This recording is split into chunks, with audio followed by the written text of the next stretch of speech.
Hello, how are we doing? Hi, Willie. How's it going? You're on the light rail. You're on your way home, I assume? Wait, on your way home or on your way out?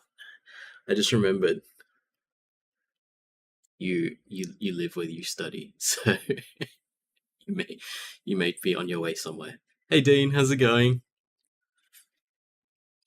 Um, that's weird. Oh, hi, Olivia. My my YouTube's saying there's two people here, but there's three people talking. So I guess the number of viewer count is not correct in the thing that I'm seeing. Halogen's here's also. Hello, how you going? Um, Tonight I am going to play a game called Tiny Tina's Wonderlands, which is a huge departure from what I would normally be doing tonight. And what I've been doing, only taking breaks to sleep in like for the last, I don't know, 3 days since it came out. So it's not that often that I will buy a game exactly when it comes out. I got burned by a few new releases in recent years and stuff, and then I will dive straight in. But this game is it's a pretty big deal to me because it's part of a franchise that I absolutely love. So I'm gonna be going in all in on this one. I've already haven't played much, but I've started 4 different characters because there's 6 different character classes. But like, if you want to see them all, you don't really need to play all 6 because um, you partway through the game you can add another class to the class you have. Ayush, how's it going? Yeah, so you could, with 3 characters, you could see all of them, but you won't see every single possible combination of the characters. It's a pretty smart idea. So they've got what's more call it what did I say? Oh, I was thinking you've got like 15 different possible combinations of the 6 characters. So mixing and matching and putting them together like that seems really interesting. Oh, Ayush, you're saying that you read Comp 1511 from my course? Oh, you did it with me, or you were just watching my videos while you're doing 1511? Either way, that's cool. Thanks for dropping by. This is my casual side of doing things, uh, rather than me doing any kind of teaching right now. This is my casual stream, which is pretty much the only thing happening on my channel these days. And Today we are looking at Tiny Tina's Wonderlands. Oh wait. I just opened the game up on the screen. It's like, ooh, big reveal, and it's like I'm not actually showing that at the moment. Let me switch over. Alright, there we go. See if that's streaming okay. Looks like it's going fine. Yeah. So, I've made a few characters. This is the first one I made so far. So I was playing a class called the Berserker, which is it's a funny name. A frost-based, sort of strength-based character. It's it's a bit loose and open to interpretation. You're not really super forced into roles by this game. You can do lots of different things. Um, and yes, we have Chicken Cam working again because, hang on, let me just adjust where this camera is aiming.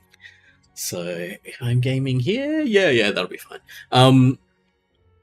Yeah, I think I've got it so that my face and Chicken Cam aren't getting in the way of what we're gonna see in the game too much. Like, should be all right. Yeah, so this is one of the characters I made. The character creation system is really, really cool. I'll show you some of the other characters that I've got. So okay, he can go invisible. Yeah, this guy, and then I made a mage, and I did her as like a kind of like a Harlequin looking thing. Hey, Michael, how's it going? And so I've played these two of my main ones because coming from Borderlands had heaps of gunplay. You know, like it was like a started off very shooter, and then over time went off into different interesting things. Hey Dongshu, how's it going? And but this game did all this stuff with magic and melee combat. So I made my first two characters a fighter and a wizard kind of thing. They don't fit exactly in those archetypes. You can do other stuff with them. Like this guy at the moment, I've actually got him built with a full gun build.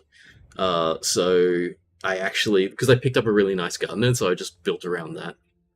As you do, Borderlands allows you to sort of, depending on the gear you pick up, and then tailor things. How you going? Hey, Instant MMA, how's it going? Life is good. Yeah. So these are the first two I made, and then I've got some other ones that I've made, which is like this was like a rogue kind of character. It's actually showing the same power as my main at the moment, the invisibility power. I haven't played this one much recently. Someone's going past. It sounded like a fire truck. This one here is my Spore Warden, which is kind of a ranger class, slightly ranged ranger class kind of thing, but like it has a mushroom as a pet, which is very cute. It's one of the cutest things in the game. So this is the character I'm playing co-op with friends, so I'm sort of reserving that one. So I'm going to make a new character for the run tonight, and it'll be one of the one of the classes I haven't done yet. I'm thinking of this one called the Clawbringer. It's got like this Thor hammer kind of thing. Incident is asking any advice on doing software engineering. Wow, that's a huge question. Are you where are you at where you're asking about doing software engineering? Are you currently studying software engineering? Are you thinking you're working in software engineering, or are you at a point where you're going to study something and you're trying to decide whether or not you're doing software engineering? I need to know where you're at, because I can give advice to a certain extent, but it's going to be based on you and where you are. We'll take this little digression, everyone, because like we can play the game afterwards. This is an interesting question. You're in high school and you want to study it. Okay, so there's plenty of places you can learn this. And I think it depends on whether you're definitely set on doing something like engineering. You know what I'm going to do? I'm just going to switch back. I can switch back to the talky side. Because we're actually just having a conversation right now. Michael's answer is pretty funny. Watch Marc's 1511 lectures. Well, if you go through and pick one of the kind of playlists of Comp 1511, which is what I taught, it's a starting point of university software engineering and computer science. Like they start in the same place, really. Learning about computers, learning how to program them and stuff like that. I think that the best thing that you can do leading up to thinking about studying this kind of thing in university is build up a decision, is what I was going to say. Like when you want to do something, it's often you're trying to figure out what makes it tick for you. Like what is the joy in it for you, and how do you kind of get that in a way that's going to last, and it's what you're kind of committed to.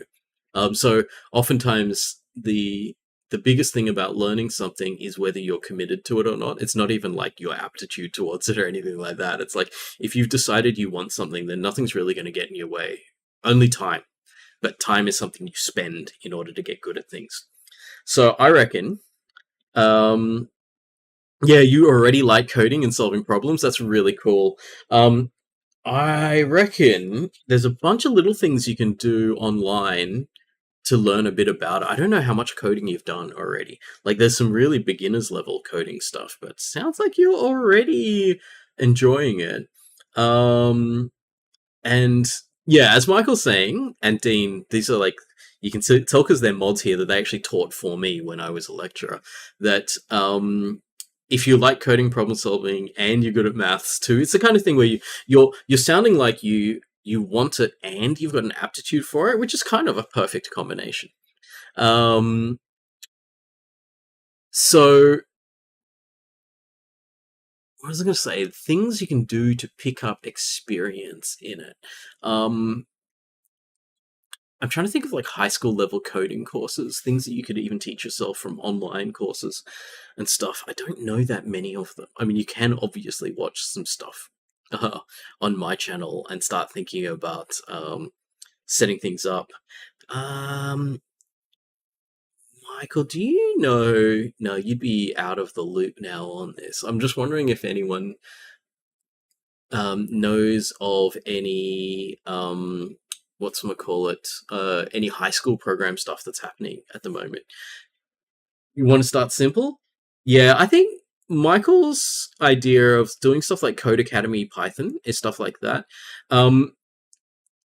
There's also stuff like the National Computer Science Summer School. Let's see if they're running at the moment.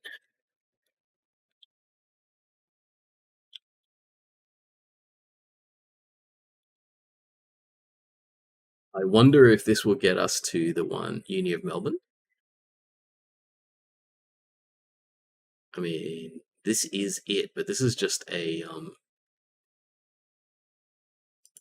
Wikipedia page for it. Yes, yes.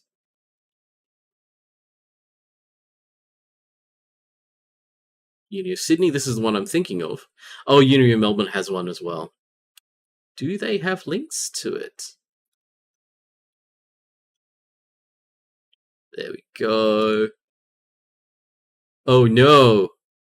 Oh no. That link is expired. Oh wait. I shouldn't have closed that.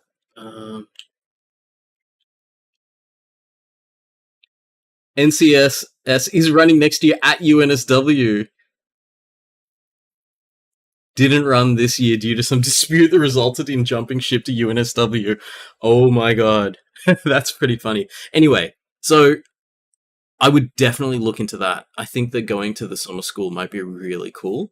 Also, it's like a fun thing. I don't know what years in high school it's open to. Other things.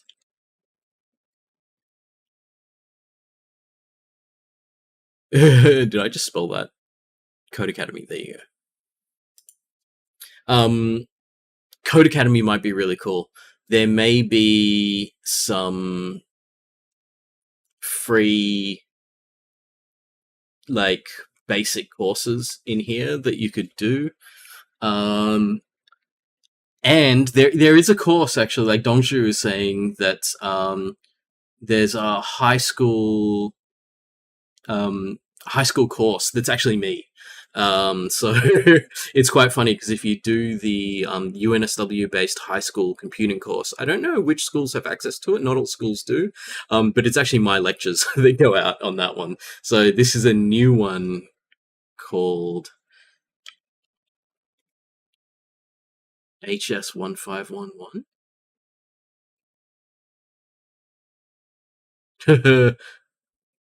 This can't be it, right? Maybe it is. I don't know what this is though. This might be old. Or it's actually running at the moment and people are just sharing some information about it. Jashank is there. I'm not getting anything by just searching HS1511, but I know that there is a course made for high school students. I don't know when it's starting or if it started already. I do know that the lecture material from that course is my material that's been edited for use for that. So it's pretty cool. I mean, like, my stuff unedited is also just available on this channel. So you're already there. There's also Comp Club. Let's have a look at that. So Comp Club is the UNSW Computer Science Students Society doing outreach for high schools and stuff like that. And that's really cool as well because you get a path that kind of leads you towards university in a sense, because it's actually done by the students who are learning the stuff at university. So it's like you're getting it direct from the people who know exactly how it's being taught and stuff. And heaps of these people teaching here are also people that I've probably in the past paid to teach for me and trained up and stuff like that. So you're probably going to get some really good teaching out of that. Oh, thanks, Michael. Um, Michael was like, Mark, are you supposed to be sharing your screen? It's like, yes, I'm supposed to be sharing my screen, but I'm not. I was going to all these different websites and stuff like that. Um, yeah. So here's Comp Club. I can't remember where I was before this. I think I was looking at stuff like Code Academy, and I was trying to look up the National Computer Science Summer School, but I haven't necessarily didn't find anything for those. This is the first website that's actually worth showing. So the link, it was linked in chat there. That might be something worth looking into. So there's a bunch of things that you could do to get that kind of starting point in computing.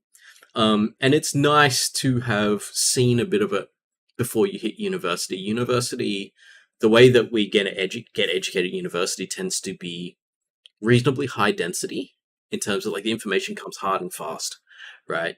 And so having a little bit in advance is helpful. I mean, it's still all going to be taught at university as if no one knows anything, but it still gets taught pretty quickly.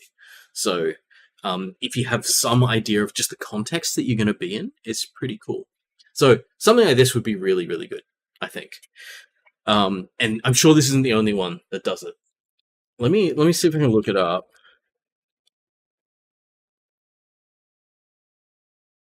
Maybe the Uni Melbourne link works. NCSS Summer School.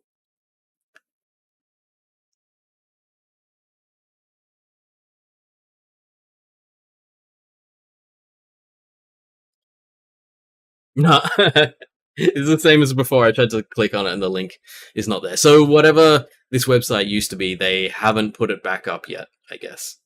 There's a bit of a cost as well. So it's year 11 and 12 students. Not sure where you're at the moment. Okay. Good question. People talking about the differences between computer science and software engineering. So in a formal sense, in terms of degrees and qualifications, a computer science degree will teach you about how to make software. So the word software can go into both.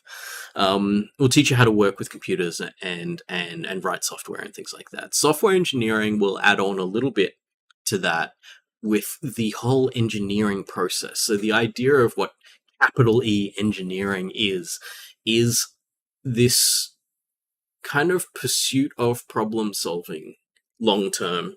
So it's this idea that what you do is you go find problems that people have in the world, you figure out what you could do to fix them, and then you actually build the solution. So the engineering process is one of correctly figuring out what people need and then helping them. That's like in a nutshell, that's what I would say engineering is. So you'll get a little bit more of that in an engineering degree than you will in a computer science degree. The way I've seen computer science get taught a lot of the time is you'll still learn a lot of that anyway. Because so much of what we do with computer science is like figure out what someone needs, find a way to deliver it, and then design the delivery of it correctly. So that's the same thing, it's the same thing as engineering.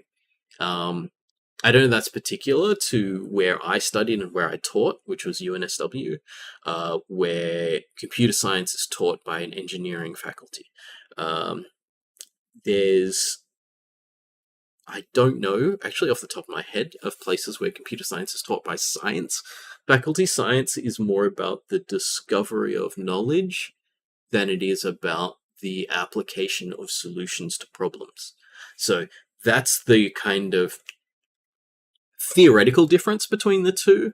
I would say that at most universities, the genuine difference between the two is that engineering usually is a longer degree with a major kind of project at the end of it to act as the capstone for the degree, whereas computer science is going to be like, it's usually a 3 or 4 year degree. The engineering standard is a 4 year degree, computer science standard is a 3 year degree. So there's a bit of extra work, and it's designed to kind of push you towards this idea of having done something big before you leave. In a sense, which computer science doesn't require you to have done a single massive project before you leave, which is like what they call a thesis. Yeah, so the difference is both in the discipline and the actual study of it. When you graduate and you go out into the workforce, there is no particular difference. People will get hired for the same jobs out of both degrees. So it's the same job pool and it's the same candidate pool. People who study computer science get a computer science degree, get a job, their job title will be software engineer. Not always, right? There's plenty of other jobs that computer science people do. But if you're talking about the difference between them, you can get a software engineering job with a computer science degree. It's quite normal to do that. So yeah, it's that kind of thing. So it's like kind of like, is there a difference? And the answer is, I mean, yes and no. It depends which parts of the degree you're going to use. What's Halogen saying there? Outside of uni, it's pretty hand-wavy different. In uni, at least USW, degrees are structured differently. Yeah. I think that's hopefully what I was saying was similar to that. That's the feeling. I have a lot of friends who did different degrees. Some of us did engineering degrees. Some of us did computer science degrees and stuff like that. We can't remember who did what anymore. We all work the same kinds of jobs. Well, not really. I'm a lecturer and they're all engineers and managers and stuff. So it's very different for me. But in general, like a lot of the work's the same and they don't really notice. See that Genshin daily check-in. Have I checked in today? I don't think I have. Wait, I have. I have already, right? I haven't been playing much Genshin. I got distracted by Wonderlands and I haven't checked in at all. I haven't logged in much recently. I've missed like 1 or 2 days of dailies, I think. But that's okay, right? I don't want to get hooked to Genshin to the point where I'm forced into it every day. I'm happy to play other games, especially when a brand new game comes out. Anyway, sorry, got distracted a little. So you're in year 11. Cool. There's heaps of cool stuff you can do in year 11 and 12. So yeah, I would look up this National Computer Science School that they're calling it now. I don't know if this email is going to work because this website didn't work, but there's going to be did they do it in 2021? I don't know. I don't know how old this information is, but hopefully there's somewhere where you can get information. This camp would be something that would be really cool to go to. There's also lots of little things for learning how to do it. I'm trying to think of like, if you don't know any coding at all, there are some cool places to start that are actually super chill. What's oh damn it, I've forgotten the name. It's a pun on coding, and it's like a role-playing game where you've got like these like cartoon fantasy characters, and is it Code Combat?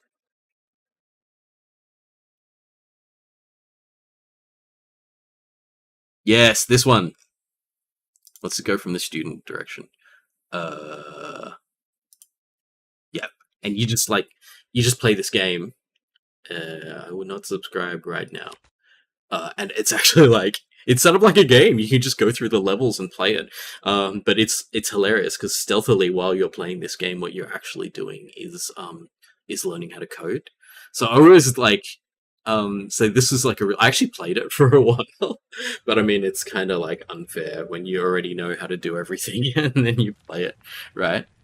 Wait, what's everyone saying here? Okay. Yeah, Michael's giving you some information about whether you're enrolling in doing a thesis and stuff like that as well. My Instagram is Marcchee, Marcchee, but like that's not a great place to talk to me about coding stuff. My Instagram is a different part of my life. Hang on, I'm just gonna turn off the audio. Because my Instagram's about my miniature painting, so it's my like when I'm on Instagram, I'm communicating visually with my painting. It's a very different thing, but you can probably, if you want to, find me on Discord. Let me just.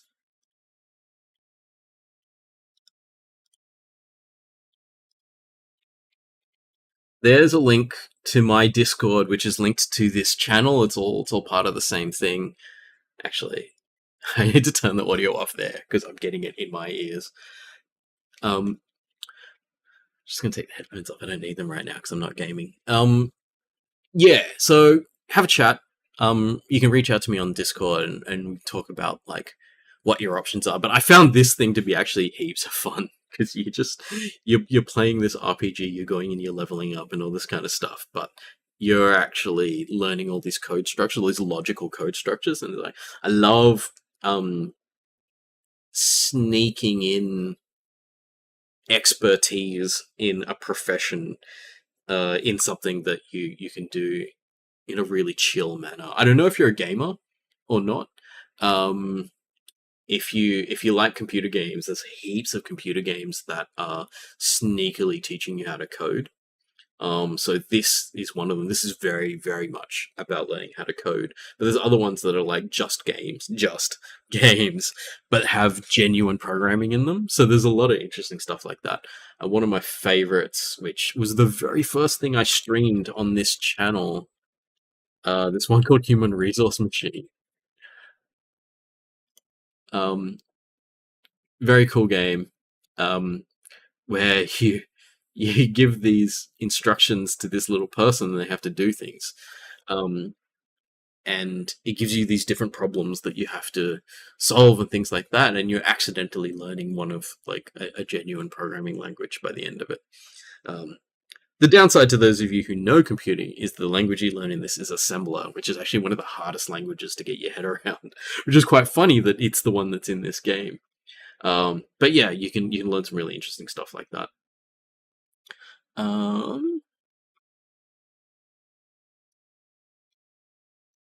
What are people saying? Don't just like come to Compenge.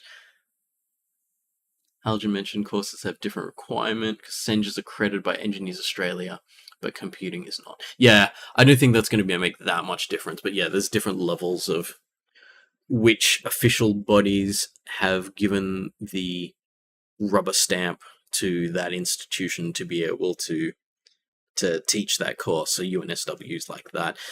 This is like very UNSW based because everyone here is either an ex-lecturer like myself or ex-student at UNSW, or actually some of them are current students at UNSW.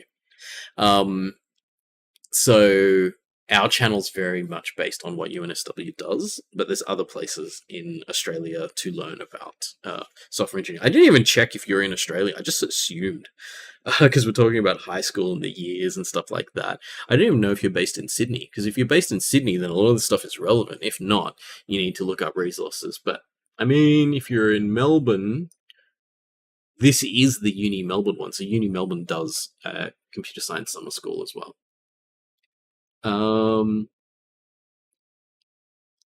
I'll just like show me the first level. Yeah. Oh, processing, Rory's saying. Is processing a game? Wait, I'm not going to find it there. I'll find it here. No, not here. Because I think this is just going to give me the definition of the word, right? No, it's not. Okay. Yeah. Oh, this is cool. Yeah, I love the visual things like this. Okay, Instant saying that you love games, but you don't play them because they're addictive. I may be a poor role model for you. As someone who was a professional software engineer and a computing lecturer and an educator for people getting into computing, I at no point at no point even attempted to deal with trying to play computer games in moderation. That's just not, it's not part of my bag. I don't know if that makes me a good or a bad role model. It must make me a bad role model. But yeah, addictive computer games, I love them. They're my jam. I love them, play them so much.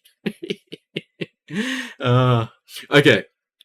So Haljan was saying, show the first level of Code Combat, which I think would be cool. So let me, okay, I'll turn that audio back on. It's not too loud, right? You can hear me through it. And let's look at the first level. Grab the gem and escape the dungeon, but don't run into anything else. In this level, you'll learn basic movements for your hero, basic syntax. For the win. So, of course. For the win. I have many possible... I should probably just go with the default, the first character, right? Easy, warrior, yeah, okay. Let's just go. Because, like, there's heaps of different characters here, but I don't think I want anything with special rules. Just want to show. Which programming language do you want to use? Python, JavaScript, CoffeeScript, Lua, C++, Java. Okay, some of these are subscriber only, which is fine. Let's go Python. This is great. My Python is super rusty, so this is Haljan's just thrown me into a trap, which is great.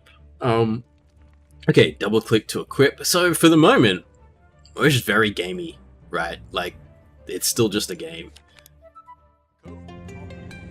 Okay, goals. Avoid the spikes, collect the gem, guide your hero by writing a program with code, write code in the editor on the right, click run when you're ready. Your hero will read it and follow your instructions, move your hero down the hallway without touching the spikes on the walls. For the win. Okay, so... the treasure. Alright, grab the treasure, thank you. You can use these methods. I can use these methods. Hero move down, left, right, and up. Type your code on the right.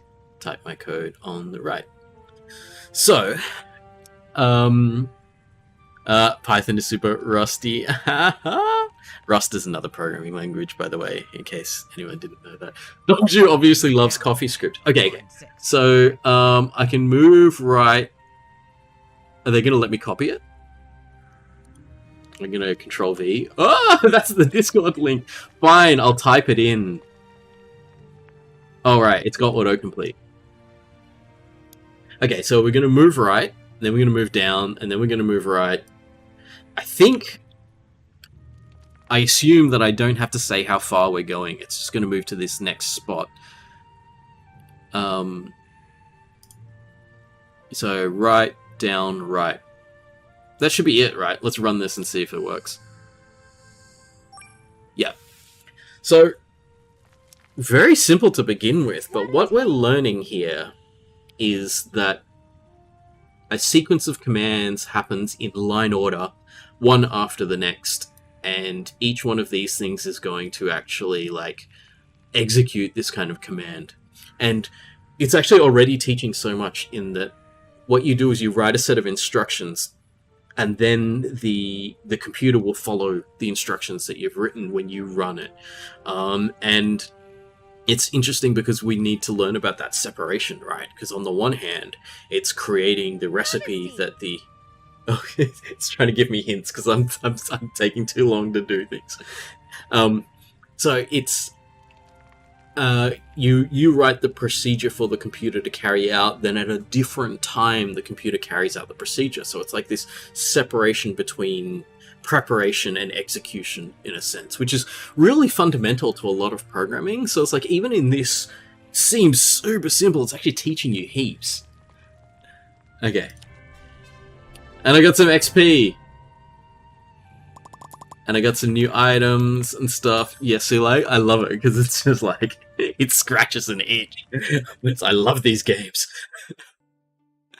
And then you go on to the next level, and then you start doing more and more stuff like that. And I love things like this because they sneak in your capability to do these things. And, like, see, the barrier to entry is so low. I just hopped on this website and I'm playing. I didn't even sign up. Like, they have actually class codes if you're doing this in a classroom. Then your teacher can actually say, okay, play up to this level. When you've reached this level, we'll have a conversation about what you've learnt and stuff. And then we'll go on to other things. So it's a pretty cool teaching tool. Let's have a look at the second level now that I'm hooked. For the win. We're just going to play this forever now, aren't we? Okay, so now I've got a belt, a leather belt, and some shoes. So I assume it's going to be the same thing, where I'm just like, collect the gems and then exit the dungeon.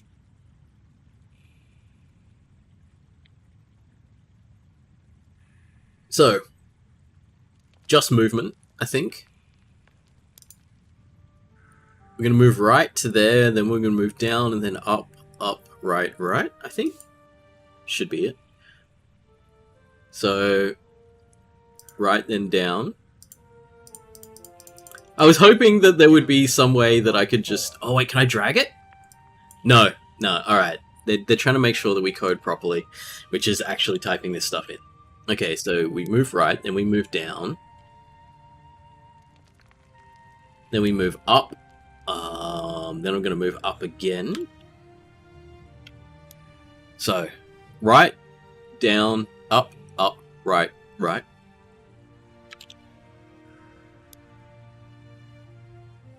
I don't know if I need to move right to exit. I guess so. I need to move right off this spot to exit. Well, let's see. Right. Move down. Move up. Move up. Move right. Move right. Oh, I didn't actually need to move right again by the looks of it, because like, my character just kind of stopped there. But that's cool. Succeeded. And I assume the more I do of this, the more it's going to be like, okay, so you've now done this kind of complicated pattern of things. Can you start dealing with difficult sequences and things? I assume at some point in here they will either add different actions that you can do, or different control of the recipe that we're doing over there. So at the moment we're just going one line at a time and following the commands. There are other ways to like jump between lines or do the same line multiple times, stuff like that. And that's like, you know, that's coding. That's the kind of stuff that you would learn as you get deeper into it. For the win! I wonder what's in the next one. I'll do it if it seems interesting, if it starts to add something new. Don't let the ogre see you. Ooh, how does that even work? So they're going there. Oh, right, so don't go across here. 1, 2, 3, 4. I think that's it, right?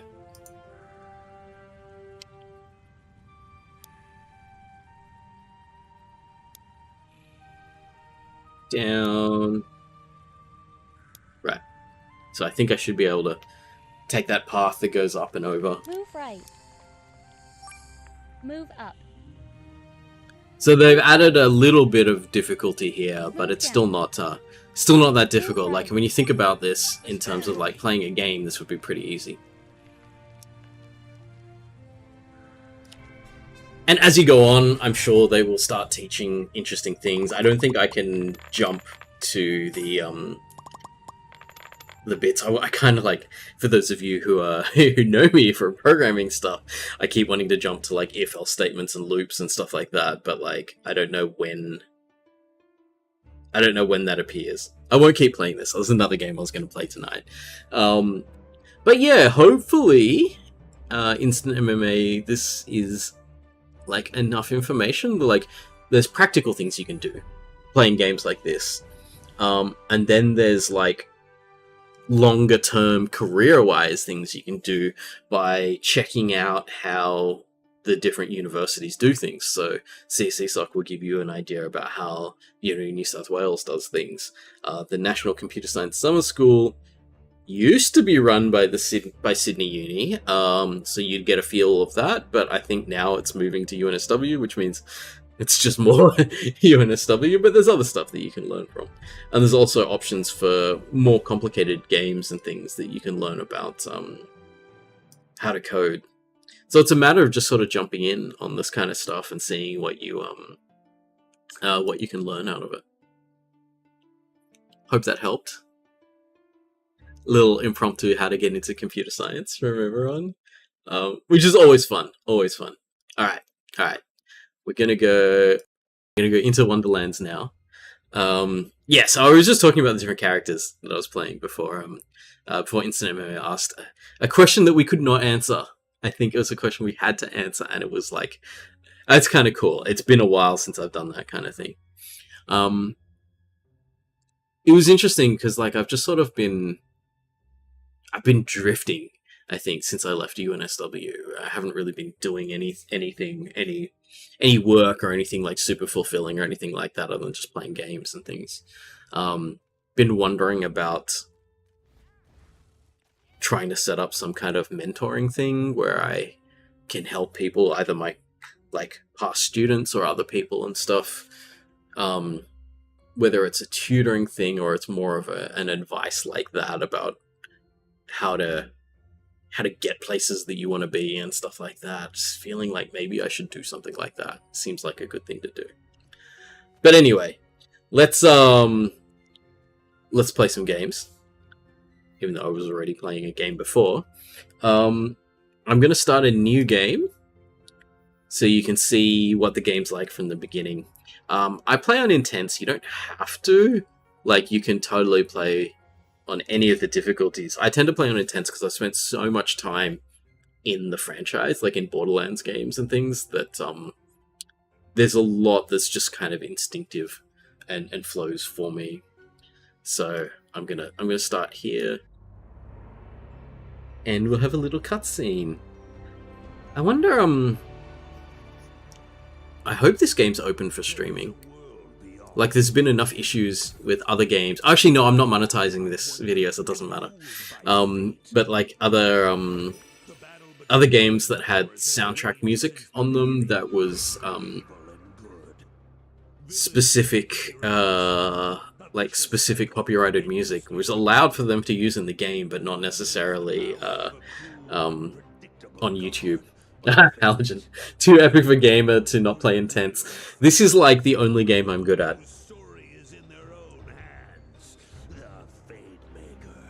Like, I play plenty of other games. And there's heaps of games that I'm not that great at. Do you recognize the voice? It's Will Arnett.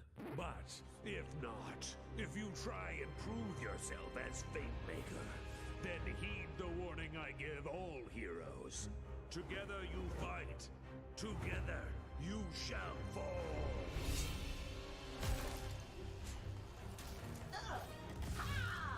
Critical hit! The undead fall beneath our blade! Oh yeah, same. It's going real good over here, blade-wise. We're coming for you, Dragon Lord. Recognize the voices? They Gearbox has Stop me. Already Wow, you guys got here fast. sorry, I don't want to interrupt them. We're the heroes.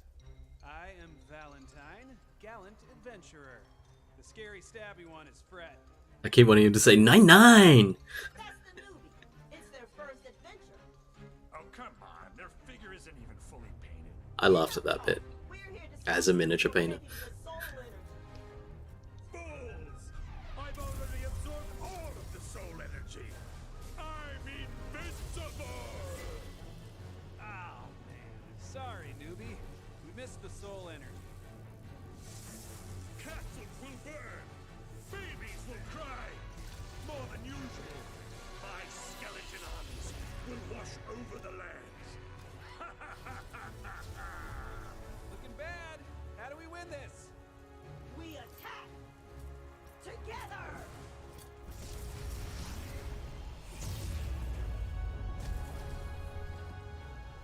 Pathetic. Especially you, newbie. They don't make heroes like they used to. Time to die! But then, just as the heroes lose hope, they hear A nay? yeah, and also like, you know, like a sparkly rainbow, which goes like quickle caw caw caw. It is Queen Buttsnap, the most beautiful and perfectest ruler in all the land. Hold on, what game are we playing here? We're playing Bunkers and badasses, baby! I'm the bunker master, so what I say goes! And I say there's a magical diamond by an acorn named Butt Stallion who saves the day! Oh. I was kind of hoping we would save the day? You will, Valley Girl. I just gotta set the stakes. Now, less table talk. Cue Dragon Lord! But Stallion, you may be the most beautifulest, perfectest ruler in all the land, but this time, I've won. But Butt Stallion was wielding the coolest sword in the whole world. The Sword of Sword.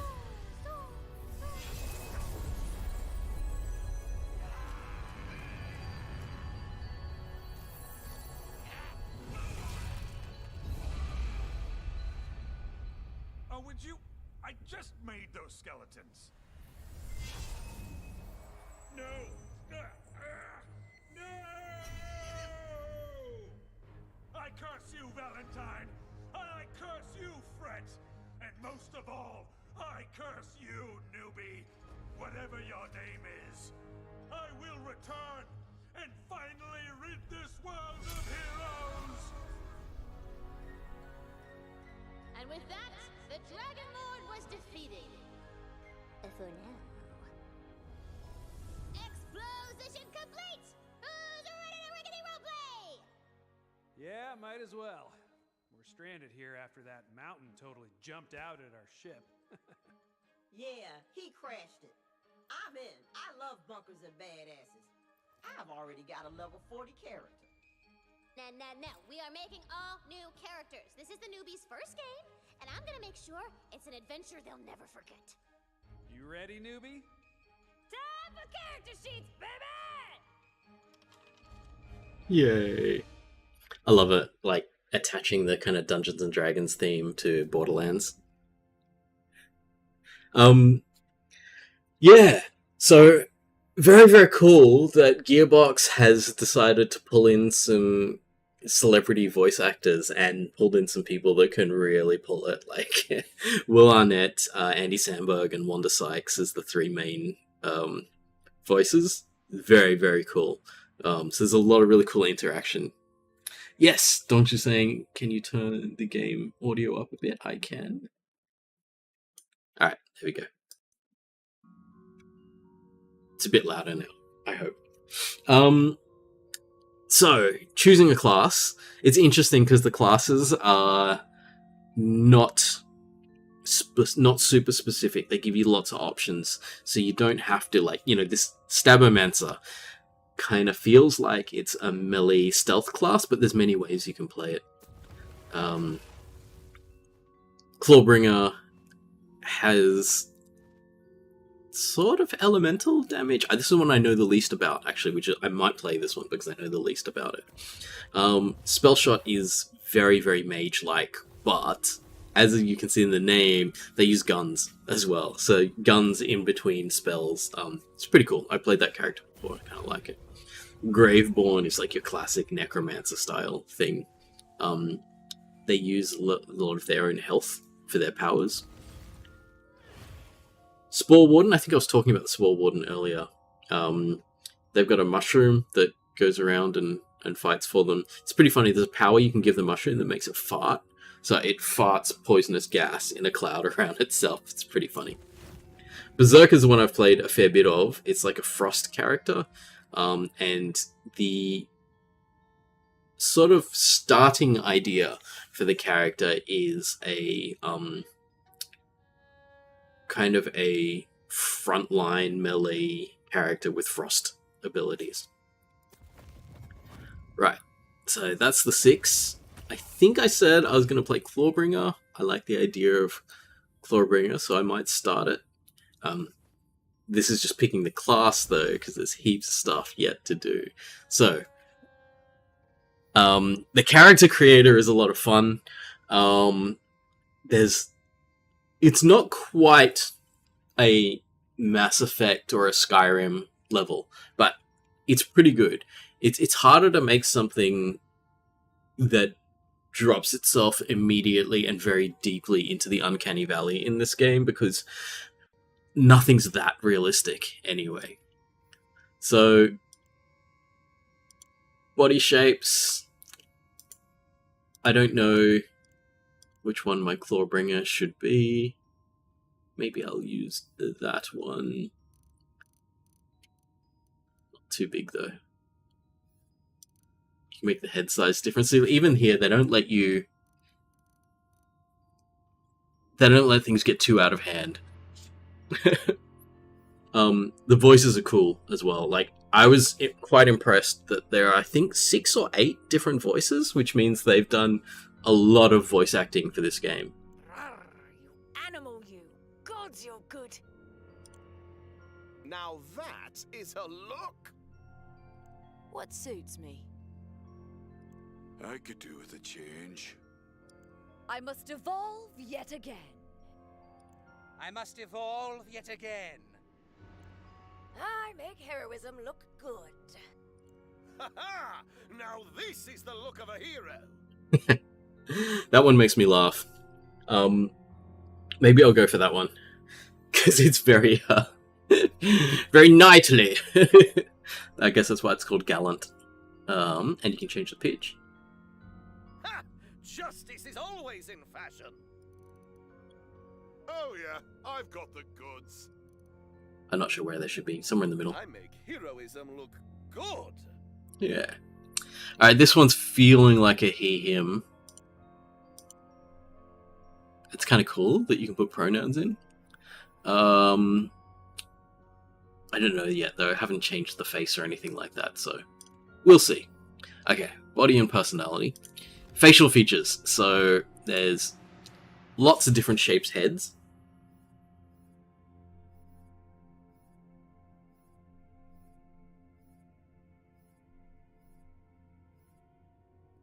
I don't know if anyone has any input what I should do. Or I can just go through and pick something. They still look very alien at the moment. I guess it's because the ears and the fact that they're all grey for the moment. I like that one. It's a little bit intense. Okay, so instead of the unpainted, I love how they have an unpainted one to begin with. It's like, looks like grey plastic. So here's all the humans, but then, especially because I've unlocked a bunch of stuff in the game, I've got all these other colours.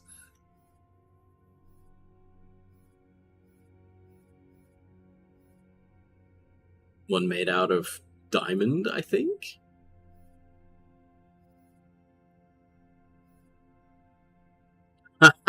I don't know what that is.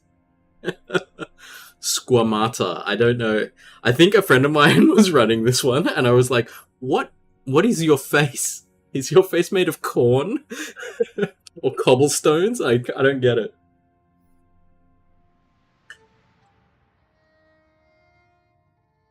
Very interesting. I think if you did one of these, you're like fully committed. Having said that, you can change your appearance anytime you want. I actually was tempted by this, like, one of these bright red faces. Okay. Haircut. There's many kind of pretty basic haircuts. There's a giant afro, which is kind of funny. There's also the cat ears. I'm tempted. I like it because you can do whatever you want, because you can change it later in-game. Like, they don't even make you pay the in-game money for it or anything like that. There's no microtransactions, but like just in-game currency, like the gold that you get in the game. Let's go for the cat ears. Hair color. Let's set up the hair color before we go into the facial hair.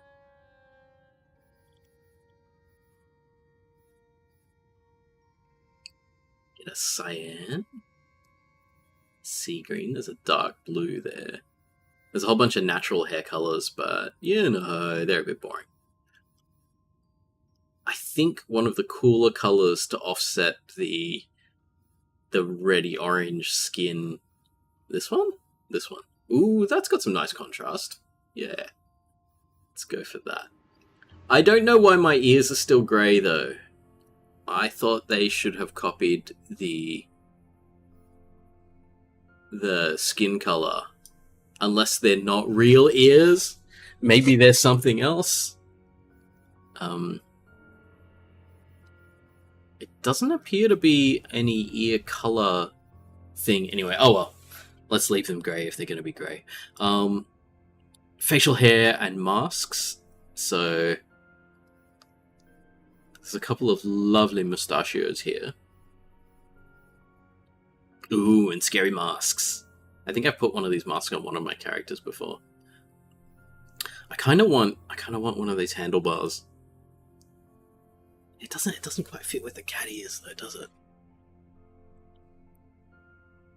Maybe. Let's do it for fun. The Swindler. Hair color. I've already done hair color, haven't I? Yes.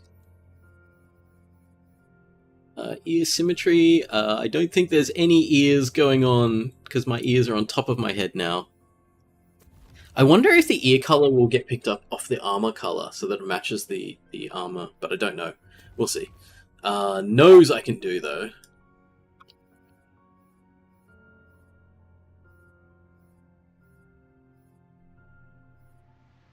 I'm kind of like, it's funny when I go through the noses, I'm just sort of like, I'm completely ambivalent as to what this should be. It's just like they're all noses. Oh, where are you going, chicken? I just heard her jump down.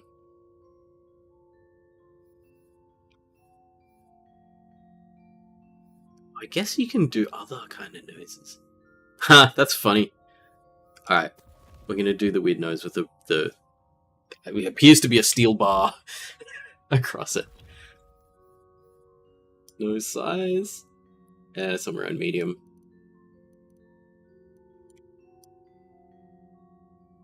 It's kind of looking like Owen Wilson at the moment. I wonder if I should change the hair to blonde because he looks like Owen Wilson. Okay, mouth symmetry is fine. Mouth shape. Which one looks the most like Owen Wilson? One of these?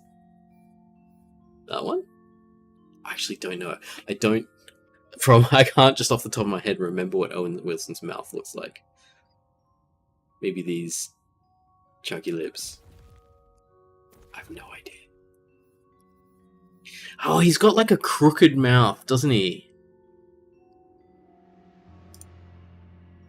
I don't think I can make one side higher than the other.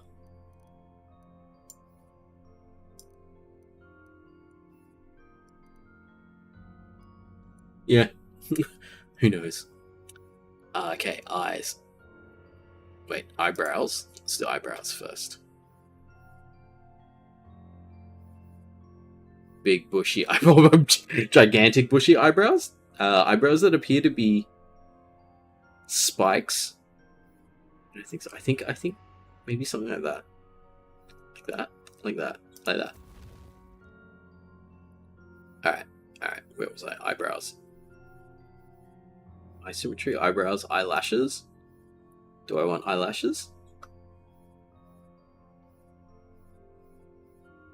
The medium one kind of looks cool. You can do stuff like eyeliner and stuff like that as well, so we'll see whether this eyelashes still makes sense when I've already framed the eyes.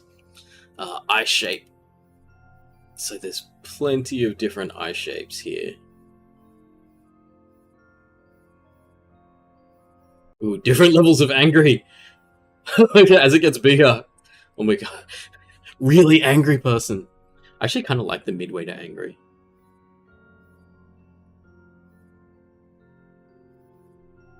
Ooh. Reptilian. Doesn't quite match the ears though, does it? I like this one. Mildly surprised. Okay. Pupils. So you can do different kinds of pupils. Since we got the cat ears, let's go with cat pupils. But I think I'm going to need to change the eye color to make this less reptile looking and more cat looking. So chicken's eyes are like this kind of green. So let's go for that. They look kind of weird. They look like they're too small. The what's we call it? The the pupil of the eye kind of looks too small for the eye I've chosen, but I'm not sure I can change that. Unless I change the eyes. But that's okay. Let's let that be as it is. It's so funny because you spend all this time making the character, and then it's a first-person game, so you never see them. It's really funny. Okay. That's the face. He's pretty funny. He looks like a stunned mullet. He's like, what's happening? Okay, face decorations. I can do scars and tattoos and eyeliner and eyeshadow and blush and lipstick, right? So there's heaps of options here. You can actually get some really dynamic colors going in here. So, do we want some scars? I often don't scar my characters in games. Some cuts. Ooh, dueling scars. Oh, that one looks cool. Let's... oh.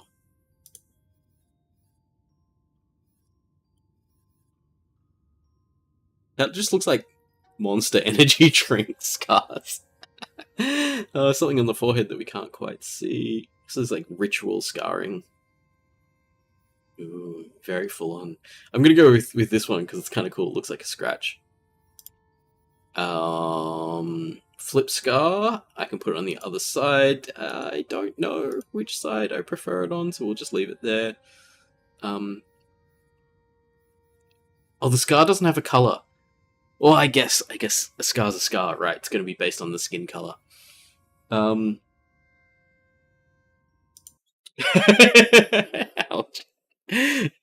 Boy. Catman! Catman! I don't know if anyone's seen Zoolander, especially because it was like the Owen Wilson joke. It was like, yeah, very... I don't know, is Zoolander still a thing? It was so huge back in the day. I remember you just make a Zoolander joke and the whole room would be like, yeah, but nowadays I think the movie's pretty old. It probably hasn't aged that well anyway. No scars that look like whiskers that I could see, but maybe there's tattoos? This also might be stuff that I haven't unlocked. A lot of the cosmetics you unlock by playing the game. So, let's just turn the head a bit to the side. Because I think some of these tattoos are kind of coming down out of the hairline. I don't know where that one is. Or that one. I thought they were... oh wait, they're around the eye. There.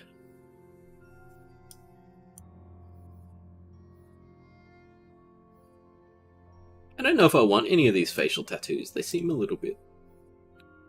like, they changed the character. He was kind of cutesy before, and now he's, like, really angry with these. I'm gonna let them go. But we are gonna do some makeup. So, eyeliner. Oh, hello. What you doing?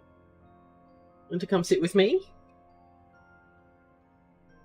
Someone just came and patted me on the leg. Oh no, she's leaving. I thought she might want to come sit with me. I'd have to move chicken can. Should I move chicken can for you? Nope. Nope. She's just walking around below my chair.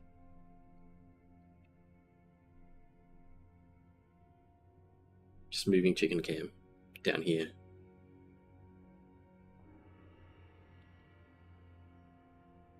Hey chicken. Hello. Hello. You wanna come sit with me?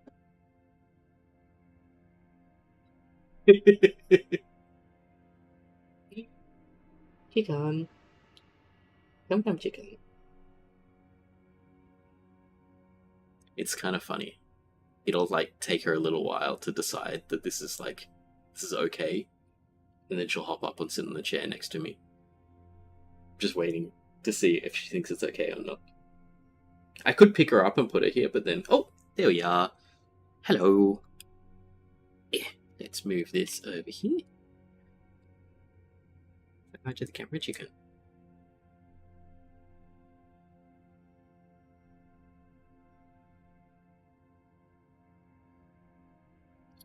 A little bit of lap time. Isn't that nice?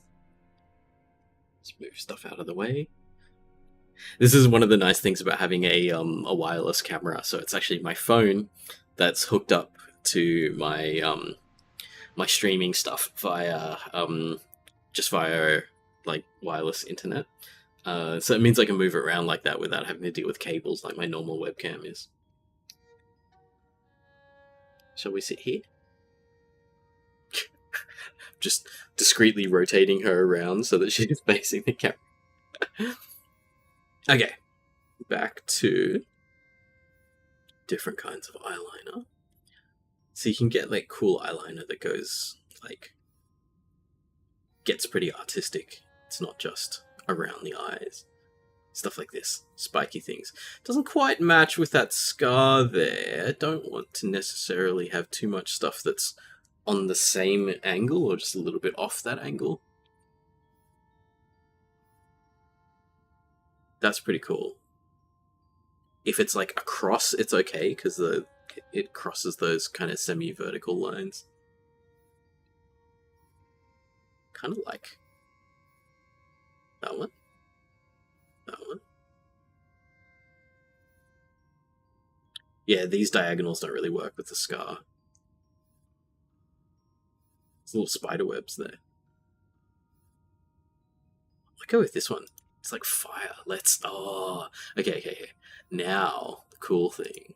It's fire, so I can change the color.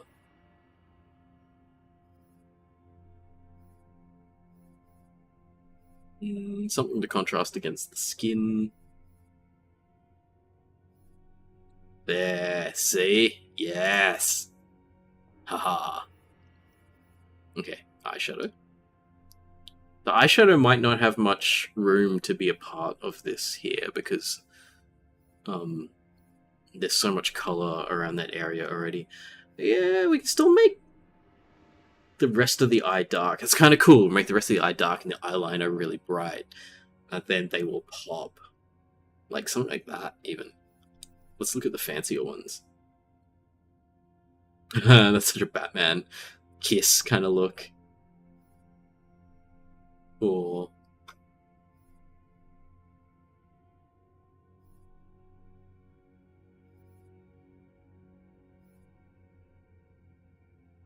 with the hearts over the eyes. That just looks like... just like sprayed on.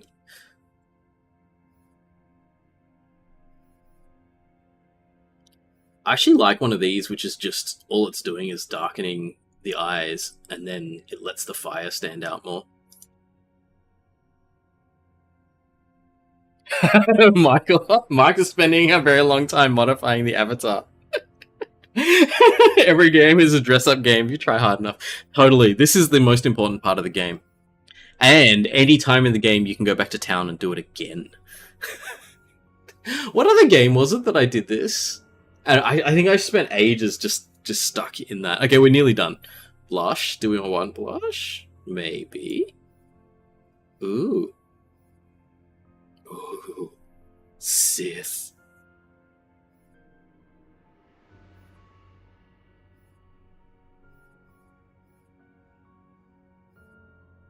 You can just make... Oh, I can make the cheekbones look like blue steel. Okay. Lipstick. I feel like I've got to do it the same color as the eyeliner to make it really stand out. I could do a heart. Actually, no, this one looks good with the moustache. And what color did I use? That one? Something like that. That one. That one. Let's go with this one. Yes. Okay. Join us. Dress up your character for 1 hour. Play it for 10 minutes. This is the joy in the game. Okay, armor patterns. Ooh, let's do something runic. Okay, that's cool. And then the under armor pattern. Padded. Embossed. That's kind of embossed. Ooh, scales. Let's do scales. Scale will be fun. Okay. Now we get the actual colors. The colors you're probably going to see more than anything else.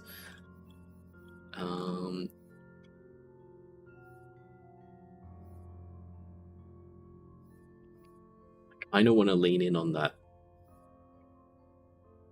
shiny yellow orange that I've got going on the face. So there's some highlights like that, and the other color is probably going to be the main color.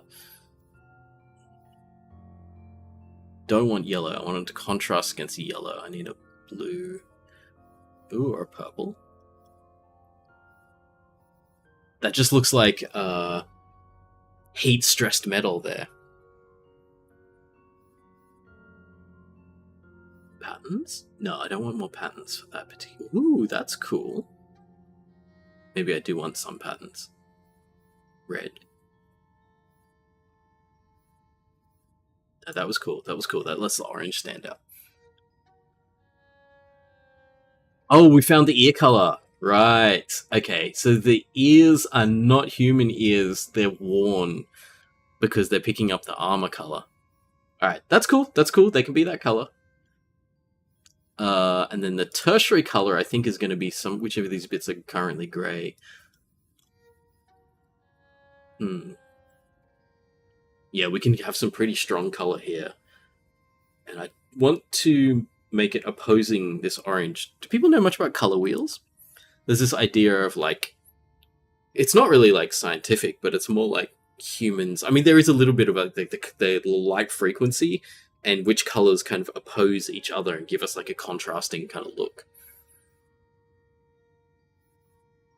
So, because I want one of the standout things to be the face, which is a very warm color, it's this pinky red, and the gold of the lining of the armor, I would want this to be the opposite of yellow on the color wheel is going to be a blue or purple kind of thing. Whereas, like, if I did a red, it would be kind of what we call harmonious, a very similar color. But I want to go contrasting, which is like something like a blue. Blue chrome, maybe? Let's have a look at some of the other options. Blue, indigo.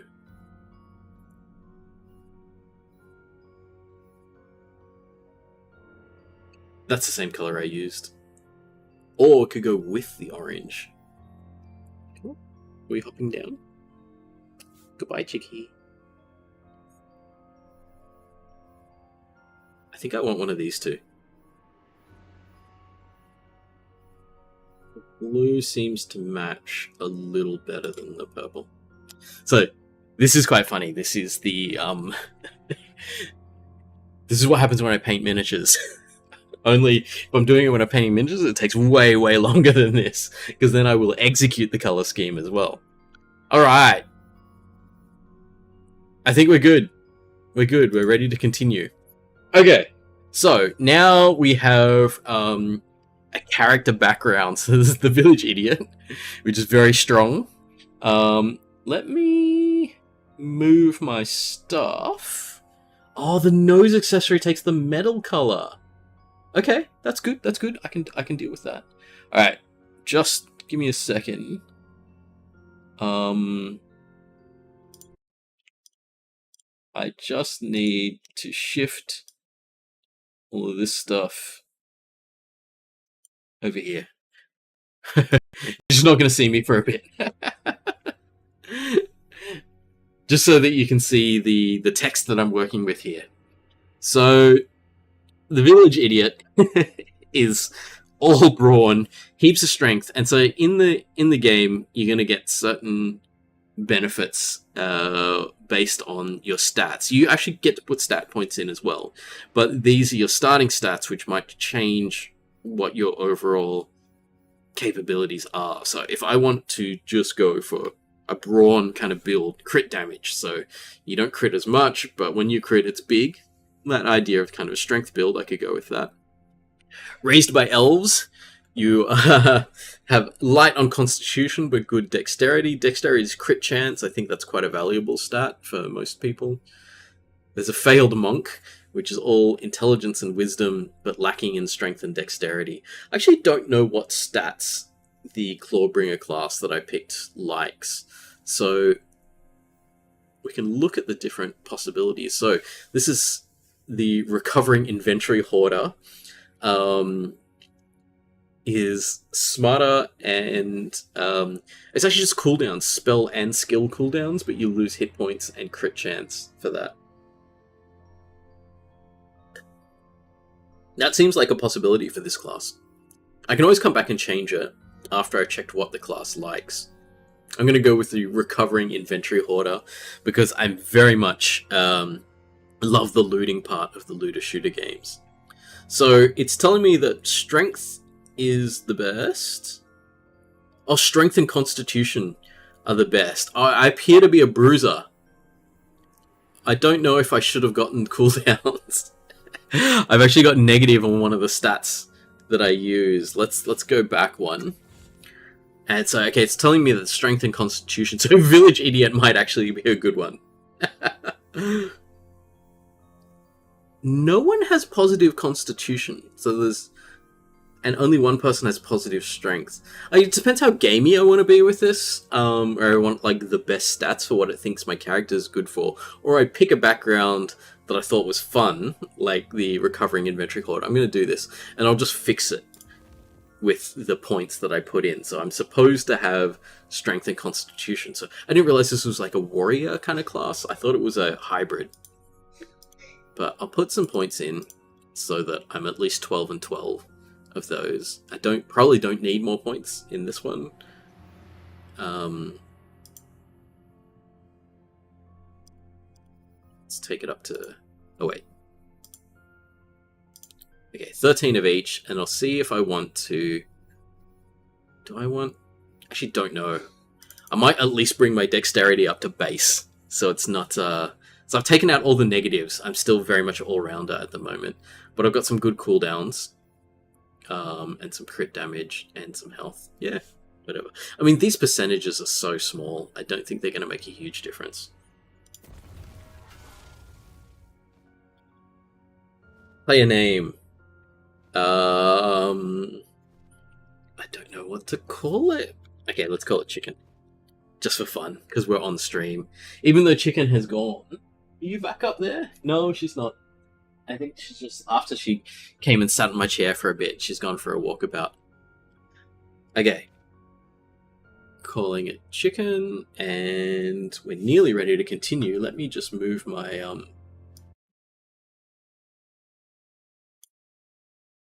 overlays back over that side. Okay, character's ready to go. I've got my stats, I've got my cosmetics, and let's go.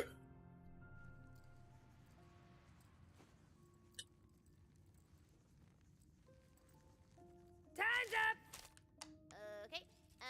Valentine, you've just drawn your own face over the character sheet?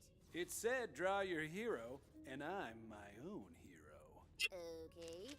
And Fret, it says your starter sword does murder 1,000 damage? My bad, I left off a 0. Okay, no plan! Fred and Valentine can't be trusted with pencils, let alone dice. So it is up to you, newbie. You are the Fate Maker. And these fools shall be thine advisors, I guess. Fine. I advise that you better be a badass. We're here to slay evil and get gold. I know you see me as a role model. Follow my lead and you'll be a great Fate Maker. Alright, one last thing. Bunkers and Badasses is a This is me role-playing controlling the game, camera. baby. That means you do not break character voice. Kapiski? Break me off a piece of that. I am destined for greatness and glory. This quest is merely the start of my legend. I like that voice. It's very silly. Now, Oh, Lane Cam. to enter a world... Thank you for reminding me. I'll put it back up there in case Chicken reappears. Gotta imagine it, knucklehead. Let's readjust Close this. your eyes and wonder. You have arrived in the snowy But we'll see. valley and a peaceful corner of the Queendom that harbors See you, a Joanna. dark secret. What are you studying for? You journeyed far to be here, heeding the Oh, call you of may the already Queen. have left. I assume it's some subject that's Queen happening at the herself. moment. What could she want of us? She fears the Dragon Lord will soon reawaken. Alright, We we're must in find game. his tomb and prevent his resurrection. What I'm hearing is We get to whoop his ass. Most important thing in Borderlands, Help and map and stuff open. open a bunch of stuff. Punch crates, get gold. You thought that I was playing a first-person shooter. I'm not. Playing a shooter, as they call them. A shooter-looter. Which means picking up random stuff is, like, all part of the fun. I have a friend that goes around and, like when we're playing co-op, and like, she'll open everything. Or, even funny, because I've got a co-op group, there's 4 of us, and 2 of us will be, like, off to the side looting the area, while the other 2 are trying to keep alive and kill all the enemies. It's so funny. It's like, what are we even here for? It's like, we're here to break crates and get gold. Alas, the weight of the world was too much for this breach. So I think this is the, tutorial area. You recognize one of the Queen's waystones. It seems to call to you. The Queen Ooh, operating systems. Full on. Good luck. It's kind of like, OS was always, like, something that I found hard, but then it also sort of made so much sense because you knew how a computer was supposed to work, and so it sort of... Sorry. I'm competing with the characters in the game. Yeah, so it's like, because you know how a computer works, a lot of stuff, like, for me, clicked. Because it's like, oh, this is how that happens under the hood. But then that didn't make it easy. It was like, oh, I understand the concept of what you're talking about, but it doesn't mean I can actually do it.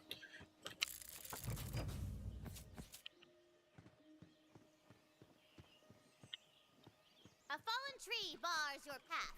What you gonna do about it, huh? I cast identify tree. It's a species called Jumpus tutorialis, and weirdly, it only Hello. grows in this one valley. Yes, hello. Are you gonna climb up? Chicken's doing this thing recently where she's not just sitting up there in the pirate ship that I call it, but she's actually, like, she's walking around below my chair, meowing at me, and then, like, just, like, reaching up and patting me. It's really funny. Alright, I'm gonna leave this here in case she decides to jump up again. Donju, frames per second could be bad. I've noticed that my... Hang on. Yeah, my OBS is way behind what's happening on my screen. I wonder... That's weird, because that wasn't necessarily happening with other games. But yeah, I can see it on my OBS and on the YouTube stream that it's not coming through that nicely. I wonder if there's... I may have to look up what the issue is. Yeah, that's definitely not going at 60, is it? I wonder. Let me just check the properties on this.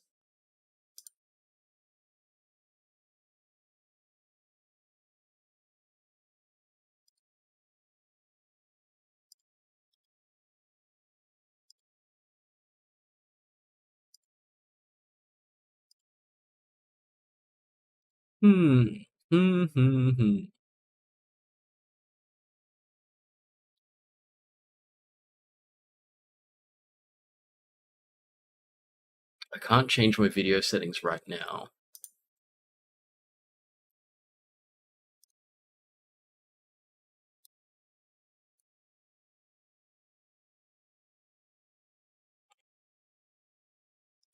See if that makes a difference.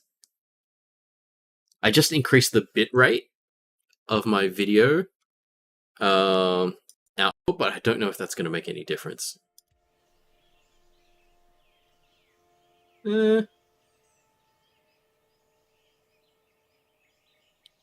It's a tiny bit better.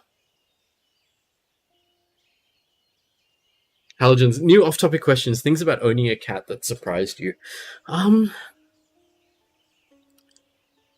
think how weirdly human they can get. I don't think that frame rate's actually better. That Chicken does this thing where she wants to have a conversation with you. Like, sometimes she'll walk up to us and she'll just go, "Row, row," and then you go, "Hi, chicken," and she goes, "Row, row, row." And just like, I guess she spent her whole life around these two humans, like my partner and I, that live here, and she thinks that that is how we communicate. And like, it was funny because we were just talking about it the other day that some cats will communicate to you by rubbing up against your leg, rub against your leg, and they purr and stuff like that. Chicken just walks near you and just yells at you for a bit. So I think it's kind of funny. I think especially this was surprising about Chicken because the previous cat, that was the cat that was actually my sister's cat back at home, called Oblong. We have a history of giving funny names to our cats. Pretty much never meowed. Like, she would say hi to you by like rubbing you and stuff, but not talking. But Chicken's back for a little bit of lap time again. I wonder if I need to zoom out. Zoom out Chicken cam a bit. There you go. Hello, little friend. Alright, I don't know if the stream lag is a bitrate issue or something else. Hi, Chicky. Yes. Your head roll. I don't think you get to see this very often, do you?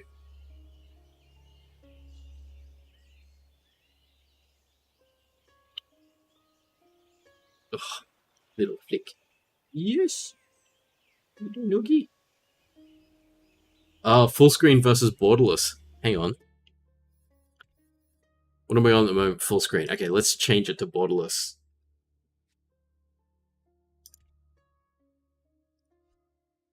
Okay, let's see if that made a difference. No.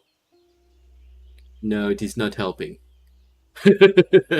My, yeah, I wonder what it is.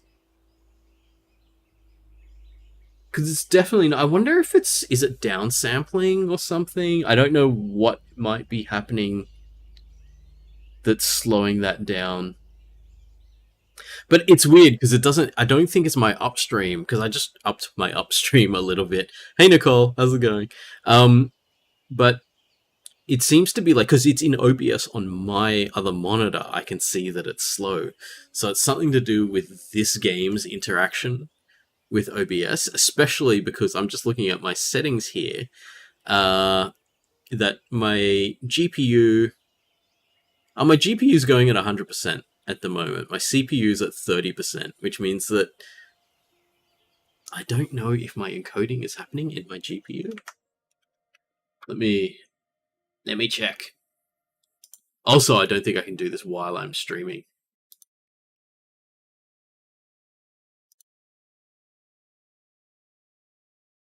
Okay. Give me a second. I'm going to pause the stream and try to change some settings and come back.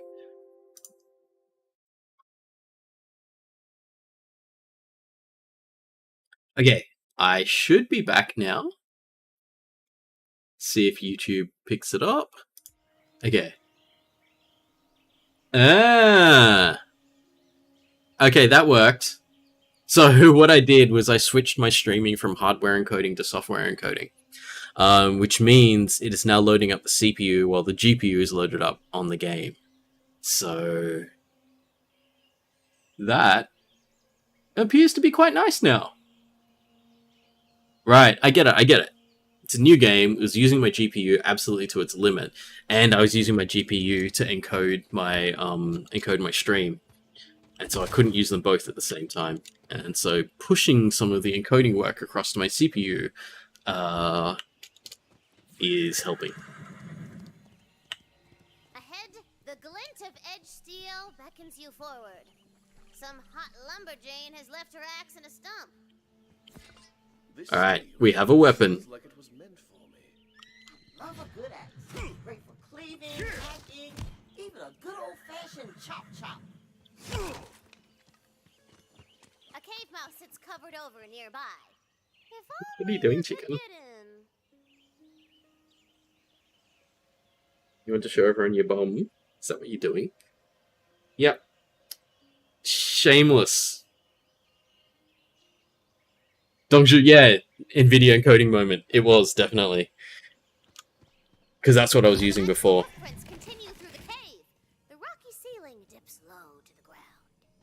Oh, right, you're saying sometimes OBS prefers capturing game versus the whole screen. Yeah, because I've just got this on like a fully kind of default capture the whole screen thing that I use for everything.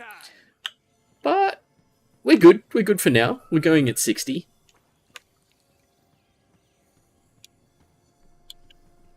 I've actually got my game locked to 60 for tonight because I usually play it like closer to 100, but I got it locked to 60 because I was streaming at 60, and I thought that would give it enough resources to be able to stream, but obviously not. But we're okay now. Yeah, work them sweet glutes. All right. And if you get a running start and crouch, you'll slide around like a cool action hero. Classic part of Borderlands. The crouch slide. And the funniest thing about the crouch slide is when you can do it uphill. So you do a slide and you actually go upstairs. Another waystone guides your path, but reaching it will mean going through a pack of nasty, pinchy crabs. Yeah! Combat! Kill them all! Ah, Pinchy! There's no Pinchy! Loot. Most important part. Oh wait, did I? Yeah, get stuck on something. There was another crab. You have defeated the crabs! Luckily, they were carrying their life savings for some reason. All yours now. I think we killed everything down here. Climb up there and follow the hoof prints.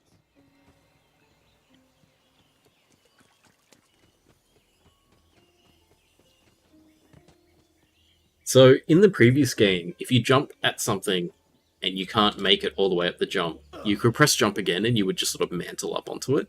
So it was just like a nice easy way to make climbing easier. In this game, they've made it even easier, so as long as you're just moving forwards, it just, like, you don't have to make the jump.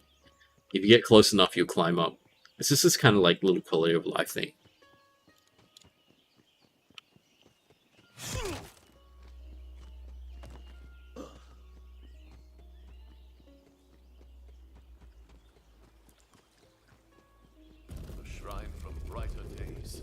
That's right. The Queen has ruled the Wonderlands since I was but a humble player, like you, Bing Bongs. She has foreseen your arrival and left a powerful weapon for you. The weapon of a fate maker.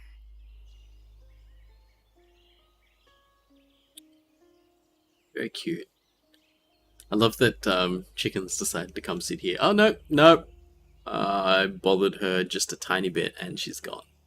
Well, not gone yet. She's still just sort of sitting there. Where are you going, chicken? You going back up in your pirate ship? Yep, she is. Going back in the pirate ship. Yay! Alright, I will move chicken cam again. Is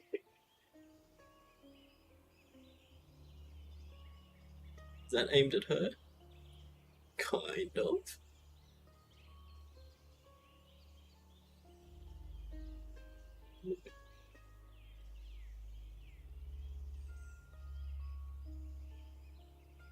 Alright, there we go. Back to the game.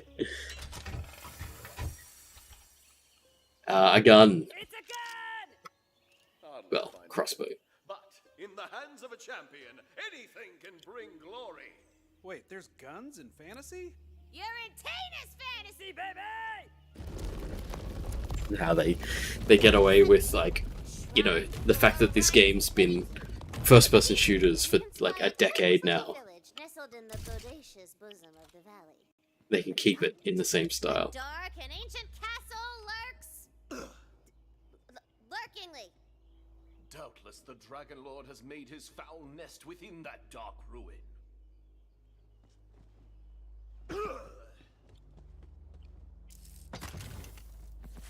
One of the other things about this game, you don't take falling damage.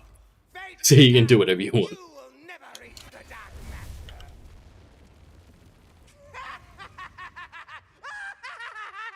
The character's also pretty funny. I kind of like the skeletons. They're pretty funny. And when you crit them, their skull actually falls off.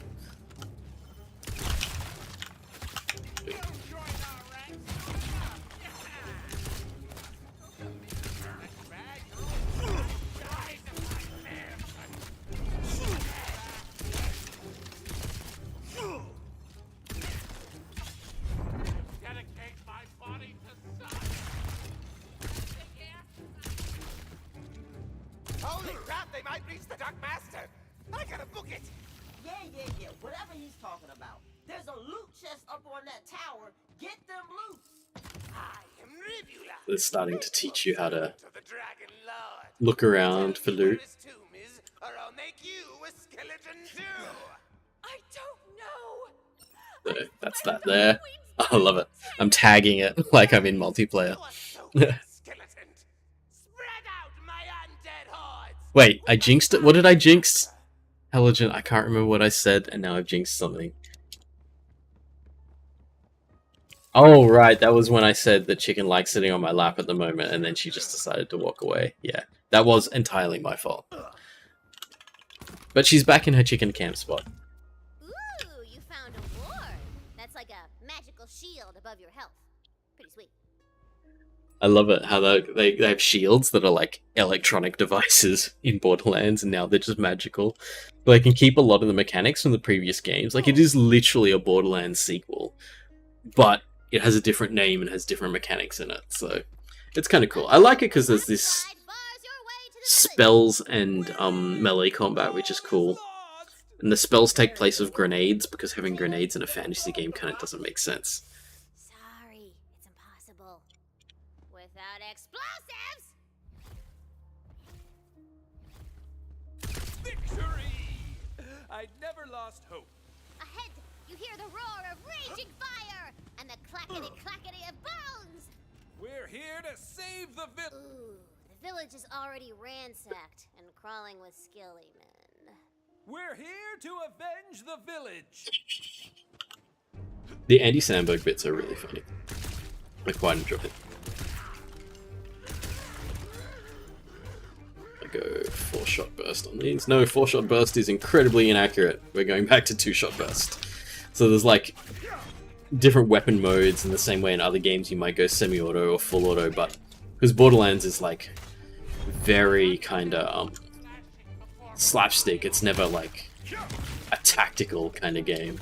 Ooh, where'd you come from?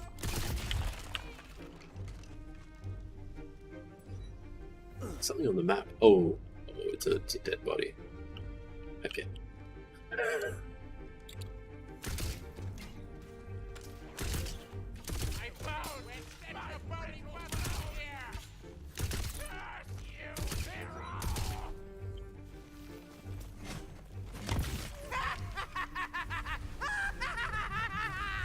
Portal. Badass skeleton. Oh, I walked right into that. That's pretty funny. Alright, let's blow up this barrel on it. There we go.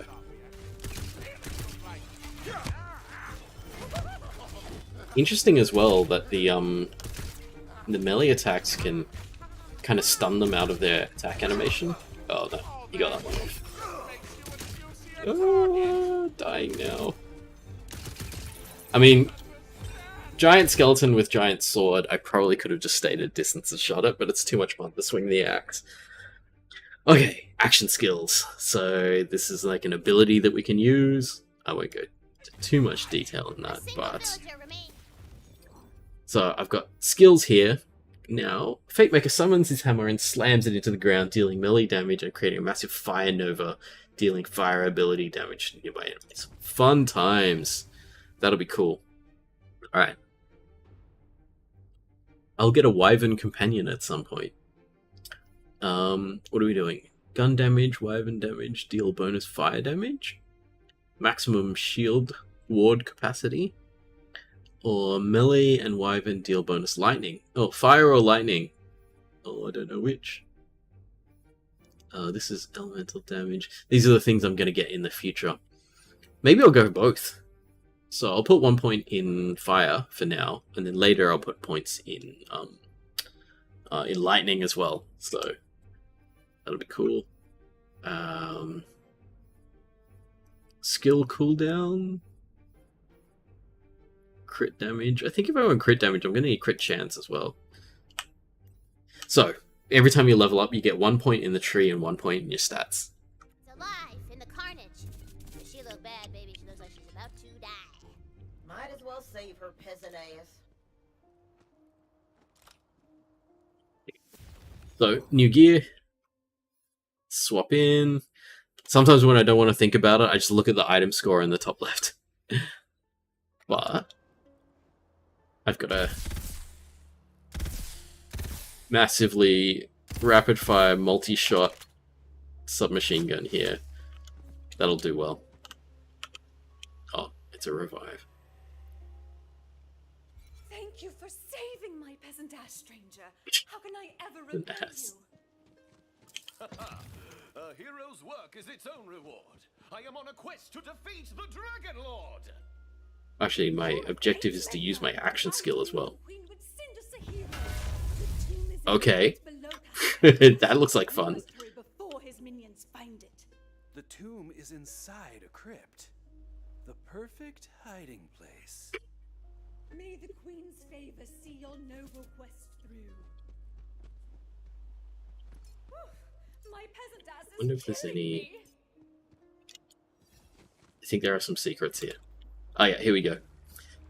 So there's this mechanic in this game with these loot dice. So they're 20-sided dice. And you roll them and a number comes up. And I think, we're not sure, but I think the number then adds to your luck. And your luck is how good your drops are. So the more of these dice you can find and roll, the higher your luck number goes. And then the better gear that drops afterwards. Don't you? YouTube made me review your comment because you wrote peasant ass. Alright, so we roll this and we should get some loot out of it as well. Oh no. I didn't even see what number I rolled, but it must have been low because all I got was a bit of gold.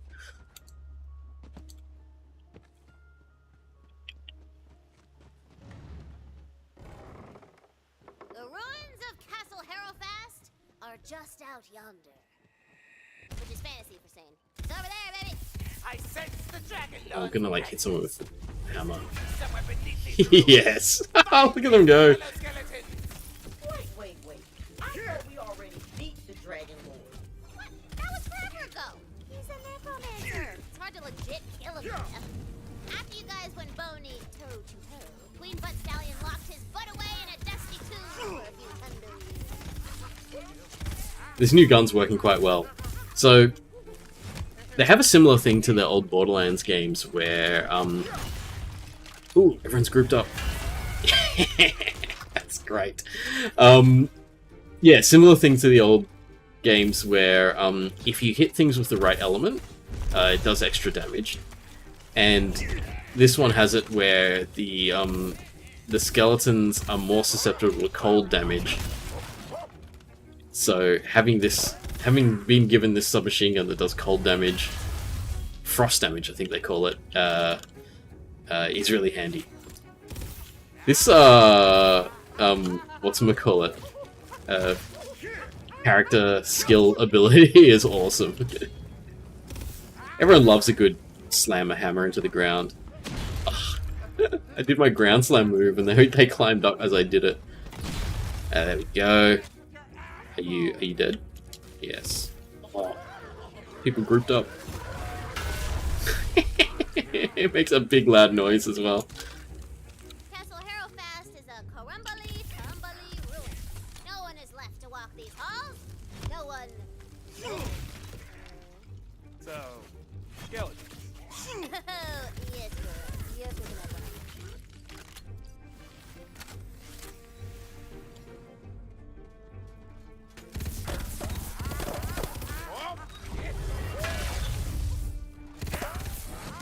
I'm learning the range. That wasn't enough to hit the second one.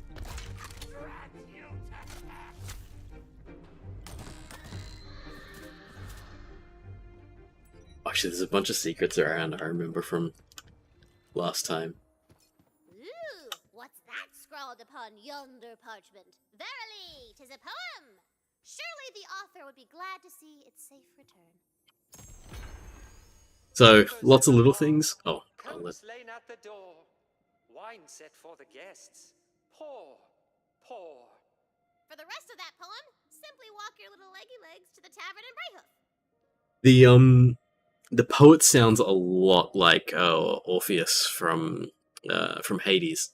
I don't know if it's the same voice actor though, because I think that Hades is in the UK, and so I don't think it'll be the same person. But it's not like these games can't like fly people around to do voice acting. When you got more than one gun, you can switch between them. Keeps combat spicy, like jambalaya. So, Tina, maybe after this quest, I could be the bunker master. I've been working on a campaign. It's got orcs and kissing.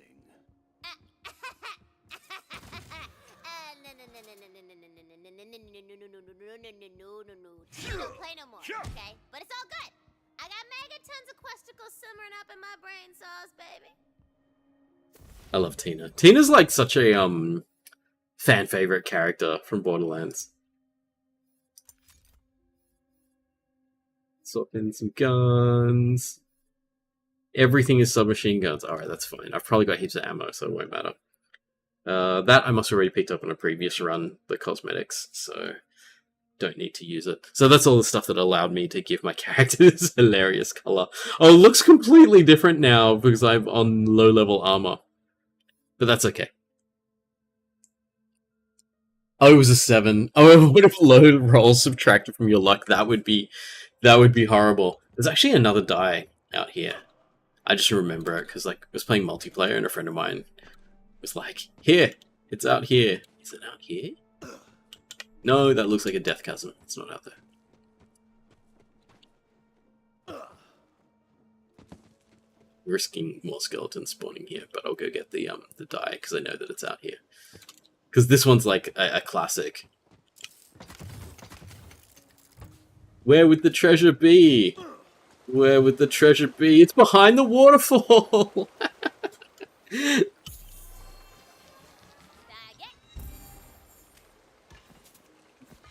Not great loot. But that's okay. It's all adding to loot luck for the future.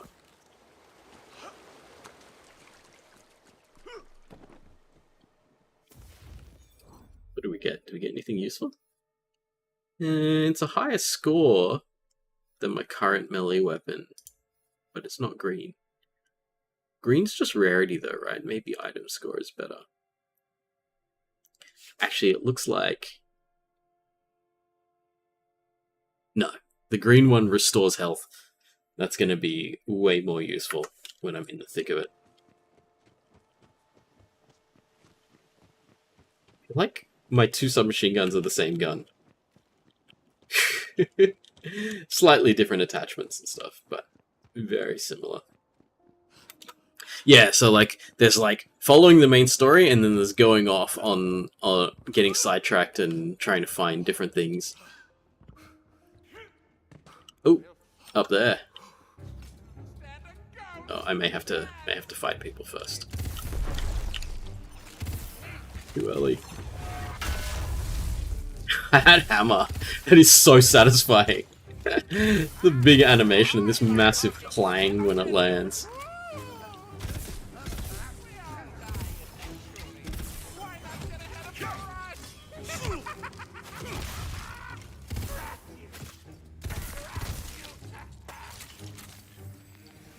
Okay, it's up there. Up there. Jump. Yep, okay.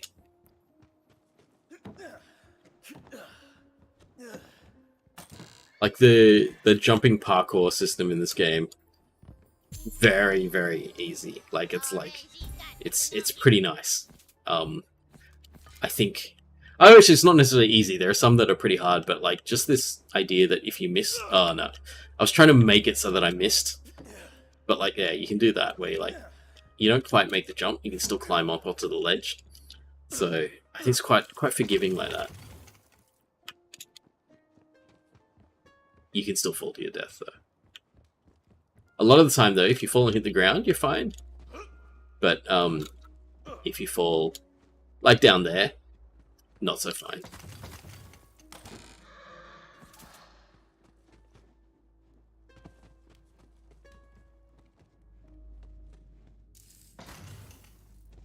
Just opening everything. I know the difference, right? These are ammo crates and these are money crates, but I still open the ammo crates when I'm full ammo. So good.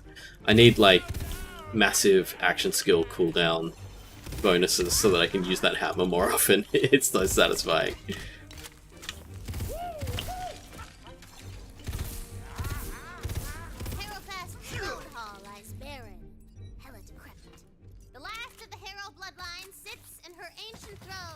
Her bones clutching a dusty spellbook as though awaiting a destiny that never came.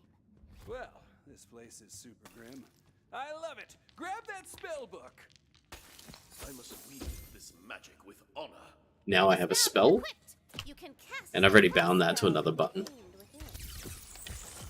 So now I can shoot little magic bolts at people.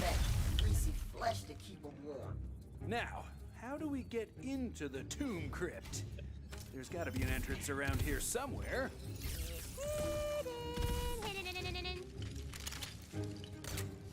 It's hidden. It's right there! It's got a quest marker on it. It's gonna take a bit of climbing.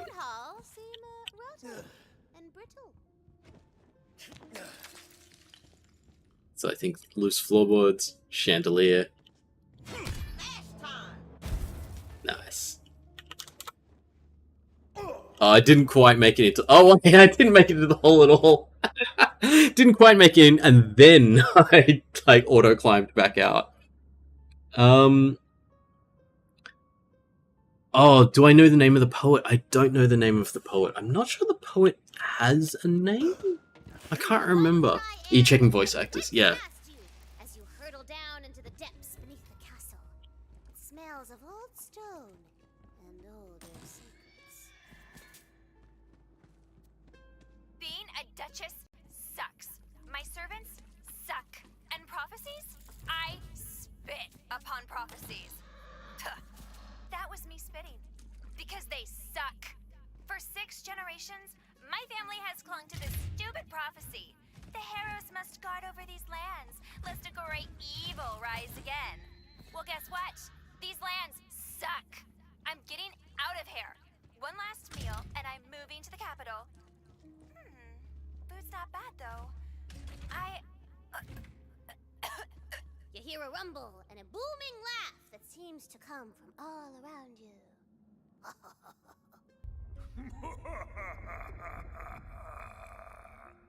The audio interrupts itself sometimes. The forces of evil mock us. I am not afraid of you. I found it! A tomb inside of a crypt! The perfect hiding place. I am coming, my dark master! He's gonna resurrect the Dragon Lord. That's the exact opposite of what we want. We gotta get in there. I was just gonna, like, talk about these little trap triggers. Usually you don't see them. But yeah, it sets off that trap there. Yeah, so the scroll I picked up back there didn't actually get to finish playing before the quest audio started coming through. So sometimes, like, it'll interrupt because there's so much dialogue in this game. You're already dead. You just don't know it yet. Great gun there. Go up to their own funeral. Dare stand against our dark master.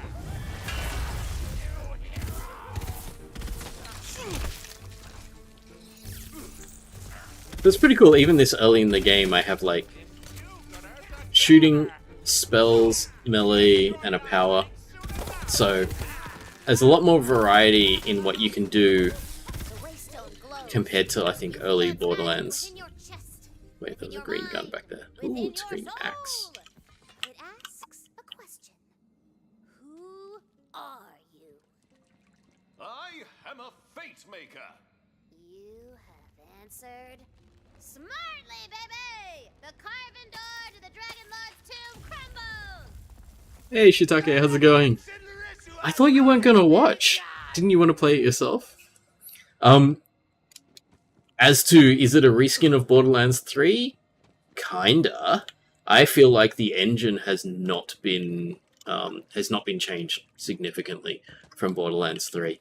And you can see a lot of the game feel and stuff is the same. There are some slightly different things in terms of, like, there's melee weapons now, and so you can do things with the melee weapons. And there's spells as well. So, having said that, spells occupy, if you're used to Borderlands, they occupy the same kind of position as the grenade did in Borderlands. Haha, going off the beaten track gives loot.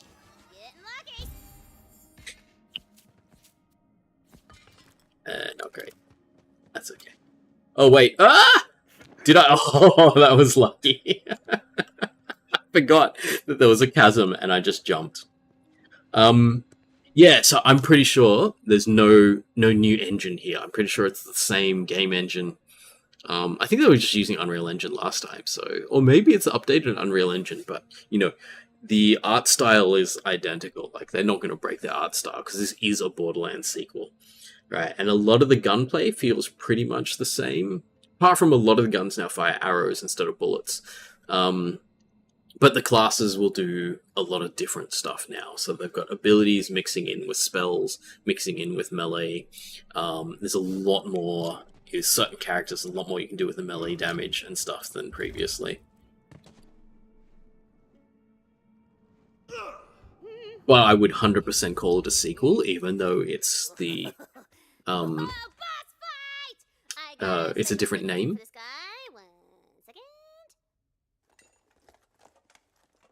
Oh, Halogen, yeah, right. I think, yeah, a lot of Hades voices are internal. It's in the team. It's Rivula. Roll for initiative.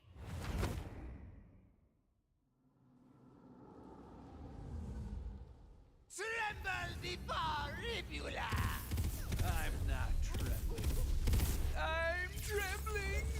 Kick his ass, newbie.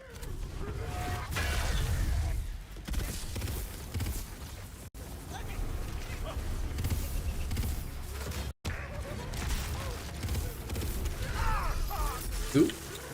Oh god. I know that lightning effect is giving me massive frame drops. Alright, I managed to save myself then.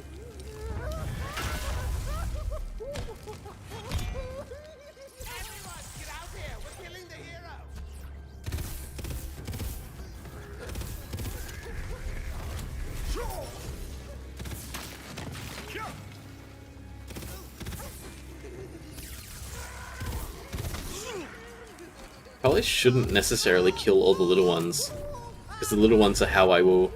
Oh, did I miss? Oh no, you burnt for a little bit. The little ones are how I revive myself if I die. Except they'll kill me, so... That's alright, I'm doing okay. Doing okay, this will be fine. I'm only on 9 health. Wait, I thought I saw some health back around here. Yeah, there we go. Alright, we're good.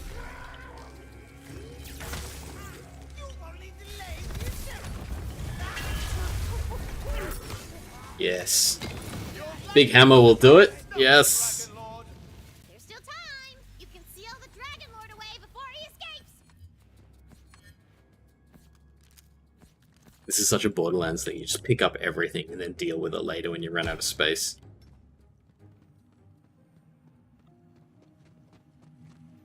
Oh, I was wondering if I should level up before doing... Oh, it's happening.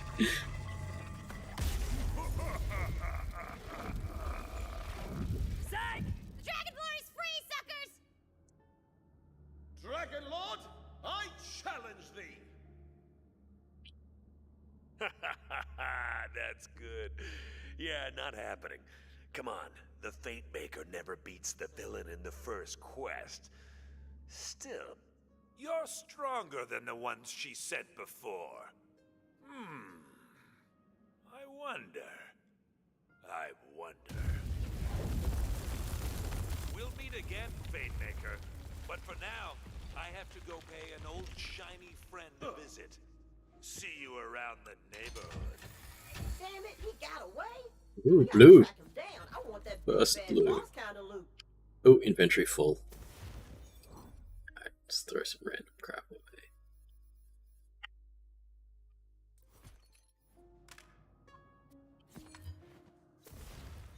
And let's see what new gear we have.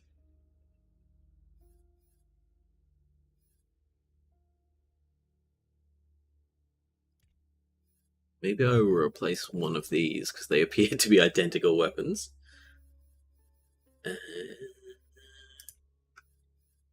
There's a better axe that does some frost damage, which is nice. If I keep doing frost damage, you've seen some of them get encased in ice and freeze, and they're really easy to kill then.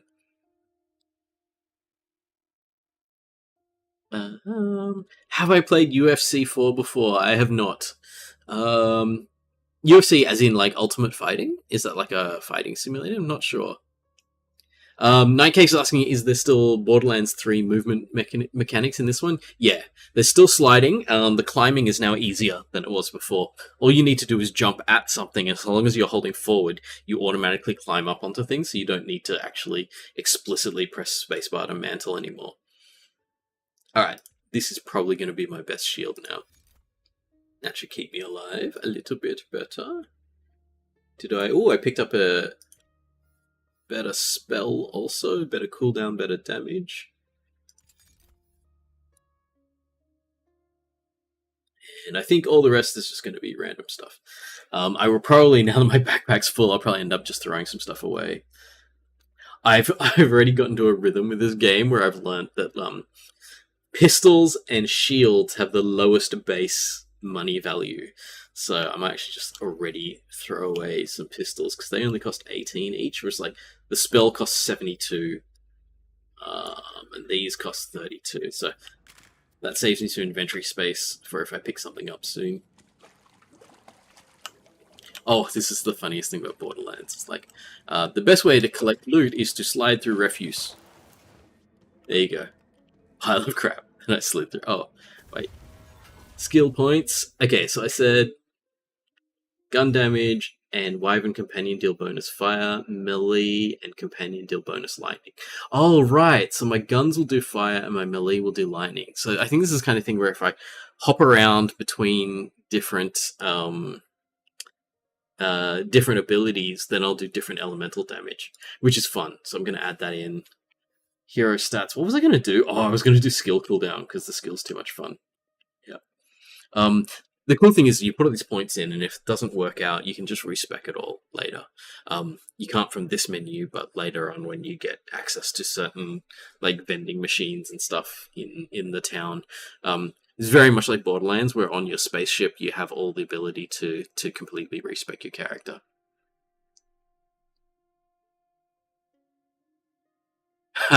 Nightcakes, yeah, the biggest improvement from Borderlands 2 to 3 was the mantle, definitely. And the slide is fun, it's just, like, it doesn't do anything, but it's fun. Yeah, instant, I understand the not wanting to get too addicted to games. I think I gave up on that years ago. The Fate Maker's journey begins as so many do, with a heart full of fire and dreams of dragons and magic. It will end only one way, with the ultimate defeat of all evil. Despite your heroic efforts, the Dragon Lord has escaped! Wait a minute. Did you hear what he said? Shiny? Friend? Neighborhood? I know where he's headed. He's after Queen Butt Stallion! To warn Queen Butt Stallion of the Dragon Lord's escape, you must travel far across the Wonderlands to the capital city of Brighthoof. Did they just give me a gun?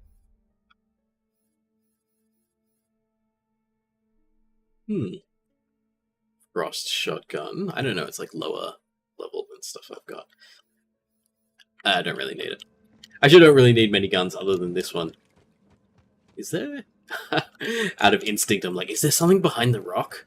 Because sometimes that's where the loot dice are. Although, I think I maybe have gotten all the loot dice out of this level already. I thought I saw that in one of the achievements. Yeah, so, like, there, Nightcakes, I can just jump at that, and as long as I'm running forwards, it will just climb up on its own. So, it's pretty chill.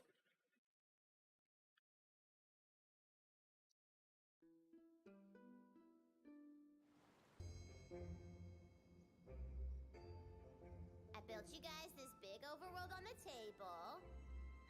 This video is a little weird, Just move your miniature wherever you want to go on it. because the audio is a bit quiet, and there's no subtitles. Feels like there's a whole world just waiting for us to kill and loot it. That's right. Welcome to my Wonderlands.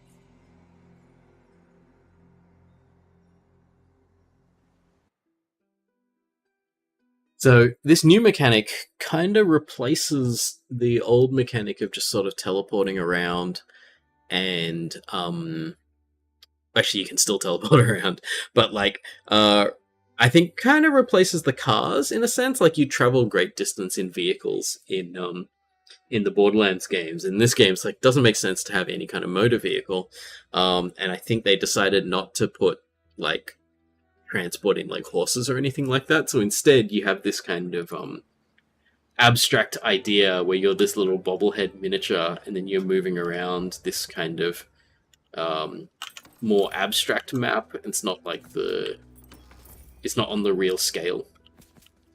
Uh-oh, the road to Brighthoof is blocked. Guess you'll have to go through that tall grass. And it's also got funny things like she's just dropped popcorn here by accident. There's a bottle cap and a pin over here as well, so little things like that. There's still chests full of loot though, like that never goes away. And so you go in the tall grass and a wild Pokemon jumps out at you, right? Your coin or your life. So if you bump into them in the when they pop up, you get pulled into a battle encounter. Only like instead of it being like a Pokemon battle, it's a Borderlands battle. So it's like a first-person shooter fight. There's some people over there.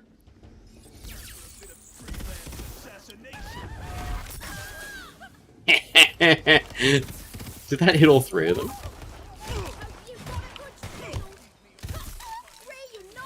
I think that person actually just ducked my attack, my shot, and I fired over their head. That was pretty funny.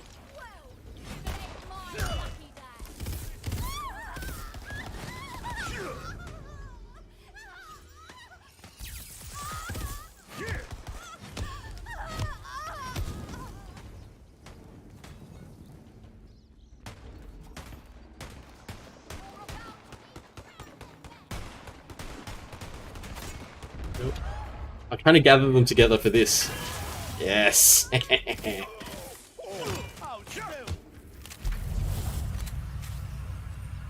So instead of having to kill everything that spawns, you just have to kill a certain number of enemies, and then you can then it finishes, and you go to this big loot die here. I thought I saw something else drop. Actually, I'll just grab everything, and I'll throw away stuff later. Alright. Inventory full.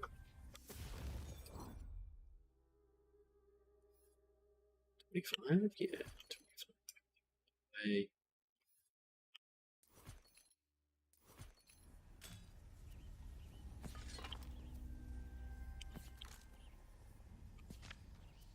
I've got a different type of spell now. So that was a frost spell. And where is it? Here. We have a poison one, and poison's better against armor. I haven't actually met very many armored enemies. I think that the big badass skeleton was one. But I have a feeling I don't need that much frost damage, because my gun and my melee weapon are doing that, so switching to another element might be handy. Although I'm doing free lightning and fire damage, because my character can do that, which is cool. I always kind of enjoyed the elemental damage characters in Borderlands. They always had like an extra edge to them. Shrek Super Party vibes. It's totally like this early bit is very much like it's very similar to Shrek, I think. Oh, To help you get around. All you gotta do is punch him. so we can punch things. Now it's just given us the ability to break stuff in the world now. Shortcut unlocked. There's all sorts of goodies and dungeons hidden behind things you can punch. Oh man. Now I can punch crates for more I'm so stuff. glad that you guys are here to play games and be friends. It's just been me in this cave with the bunbos and like a mountain of marshmallow cereal for like ever. Ah, Tina, have you been lonely? What? No! You're lonely! I got friends! I got tons of friends! Look at all these hottie bun babes! This one, his name is Dimitri Papadopoulos, and these are his cousins from out of state! And why are they ticking? I'm so glad you asked because they are also bombs. Great! Nice to meet you, Dimitri.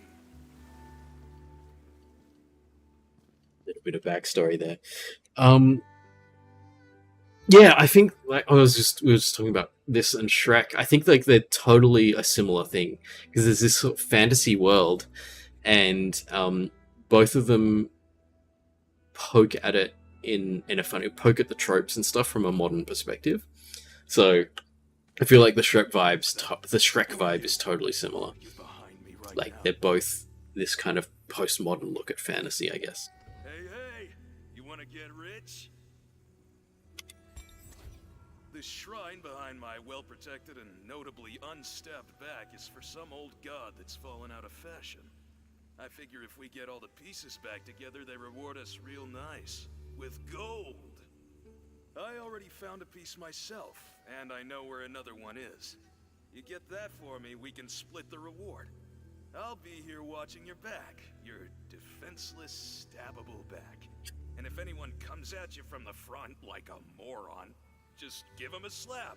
It's the stab of the open palm. Never know who might give you the old acupuncture. It's always the last person you expect. Well, the proverbial you, not you personally. I'm sure your back is fine.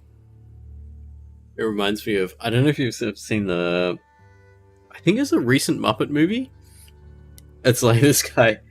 Oh wait, who was it? It's Ricky Gervais in the movie gives the Muppets his business card, and it says Dominic Bad Guy, and they're like, Dominic Bad Guy, because he's actually the bad guy in the movie, and it was like no, it's Badgie, it's French, and it's like this guy's name is Bach Stab.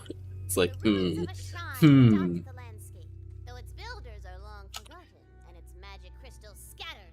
Wait, Shrek Super Party. Okay, Shrek Super Party is something else. You're telling me to search it? Makes me feel like it's something that's going to make me laugh, hopefully. Have I played Uncharted before? I haven't, but I've heard it's amazing, but I don't often have a current console. At the moment, also, was thinking about getting a PlayStation, but then, like, it got hard enough to get it, I just never got around to it. And I play so many games on PC that it's kind of like, I've already sunk so much money into PC gaming, I don't really need to spend a few $100s more on a PlayStation. But I'm tempted, because there's a few good games there that I want to play, I just haven't yet. I could also wait till the good ones get ported to PC, but not all of them do. Her coruscating majesty, Queen Butt-Stallion, has long protected the Wonderlands with the soul magic she imbues into the land itself. But such a precious role requires guarding as well, as proven by the terrible events at Dragon Keep. And so, the Queen founded a new walled city from which to oversee her realm. Brighthoof, the seat of the adamant throne. You guys doing a Patrick Stewart impression there. Okay, so the shrines are a new mechanic. That shrine that's down there, I'm pointing at it, you can't see it, right? And if you unlock them, you get... Where is it? Here. Permanent buffs to the game. So gold, experience, movement in the overworld, crit damage, loot luck, and moon orbs, which are like an endgame currency kind of thing. Don't you? Yeah. Wait until I can emulate old consoles. I could totally emulate, like, you know, PS2, PS3 era pretty easily. Alright.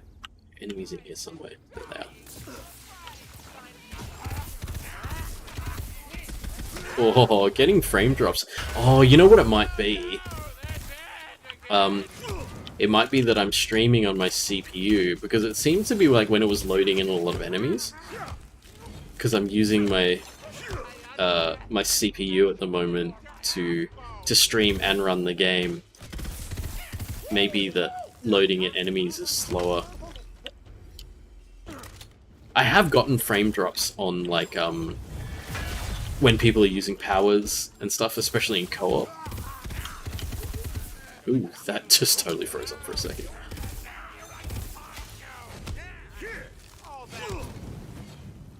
Maybe, maybe I need to, like, play it on slightly lower settings than I've been playing it.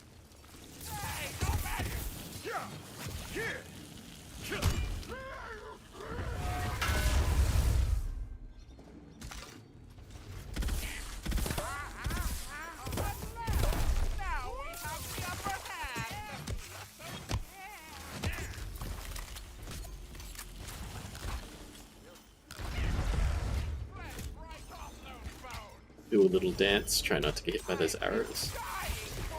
Oh, perfect. It's so satisfying.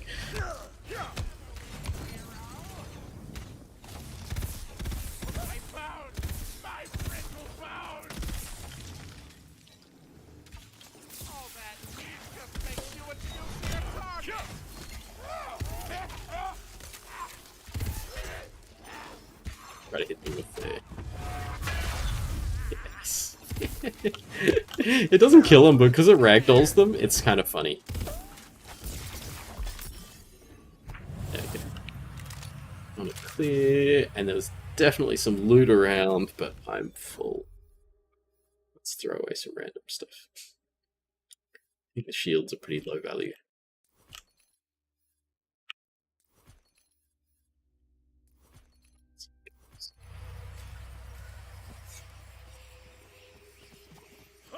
Where else did I kill people? I think there was some loot.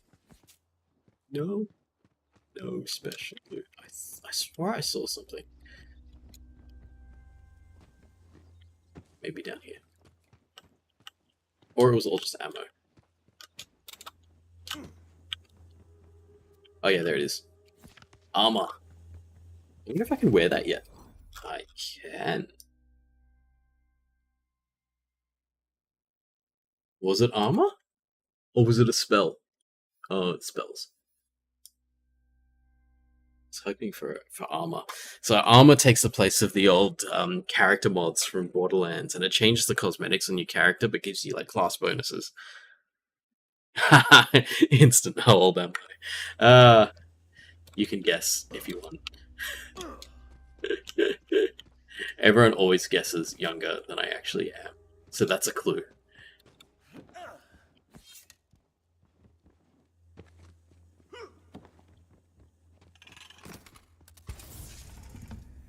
Ooh, sniper rifle. That's not going to be very useful, but I'm going to equip it anyway. Like, I find in a game where you're so up close and doing melee combat and stuff like that, sniper rifles don't always make a great deal of sense. This one, however, does have an ability, which is like, target takes 8% increased melee damage for each crossbolt stuck in the target. So I can potentially hit people with this when I'm closing and then go into melee.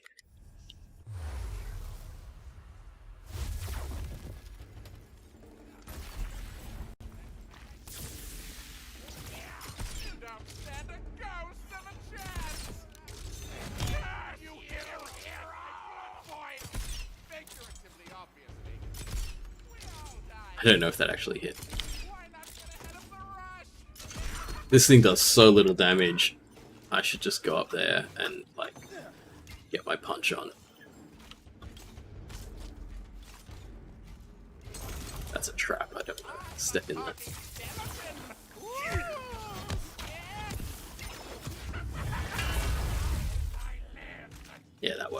No,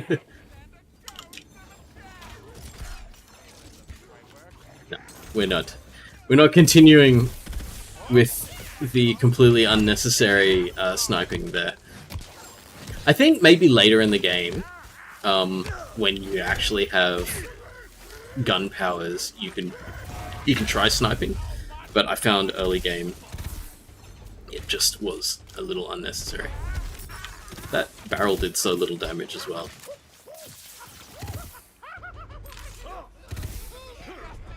I know how to reach that one around here. The other thing that's interesting about the melee combat is the stun. Ooh!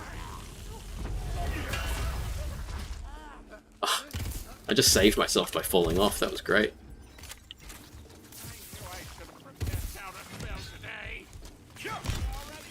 And you can do this kind of dance. Oh wait, nope. Just hit me. Where you just kind of slide into the combat rather than like just standing there and hitting. Because you can swing on your way in. And yeah. Sort of means you like half dodge, half attack. Oh, you're using snipers in Borderlands 3? Yeah, actually, heaps of snipers are really good in Borderlands 3. Halogen can send a picture of Shrek's Super Party in the server. Yeah, go for it. Yeah, and as Nightcakes is saying, you need a friend or ability to take aggro. That's why I think there's 3 out of the 6 of the classes in this game have pets. So I think that there is definitely some capability to snipe using your pet to take aggro. I think that's what the Spore Warden is, but I don't know. Haven't played it enough to tell. Just throwing away some cheap pistols.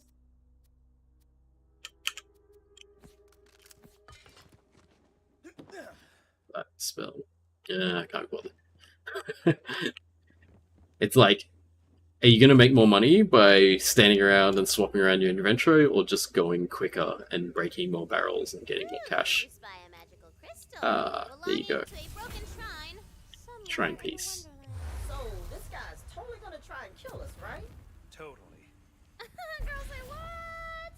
His name is literally Backstab. That's probably just a coincidence. Haha. Instant has guessed 29 for my age. That's pretty common, actually. I get mid-20s a lot. I'm a fair bit older than that. That's all I'm gonna say. Like a lot older than that. I just don't look as old as I am. What was I doing? Oh no, I got skills. Yep. Do I want more shields, or do I not want to bother and just do more damage instead? Gun damage? Melee damage. I'll put in the gun first. And I'm continuing in my stacking the action cooldown stat, because it's funny. Or he appears to have a pin through his back. Huh. Didn't see that coming. Maybe he stabbed himself? Asians never racist. Thank you, Nicole. Anyhoozle, once the shrine is complete, you get the reward all to yourself.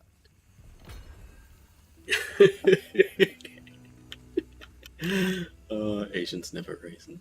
I think I have heard that before, actually. Let me hop into this server. Where are we? Oh, right. I get it. The bobblehead thing. Mario Party style game. I get where the reference was now. Okay, so there's one more to put in there, and I can see it over here. So I just need to go through this to get there. This is going to be another one of those combat things.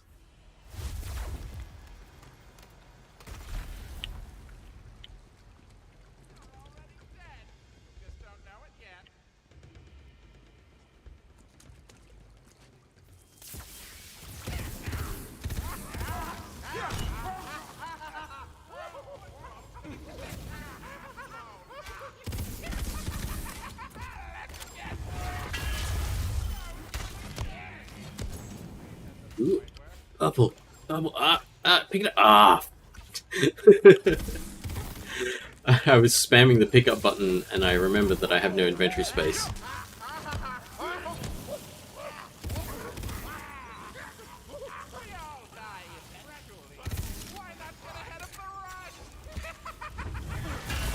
I was like, what happens if I do it in the air? It has a little bit of forward momentum, I think.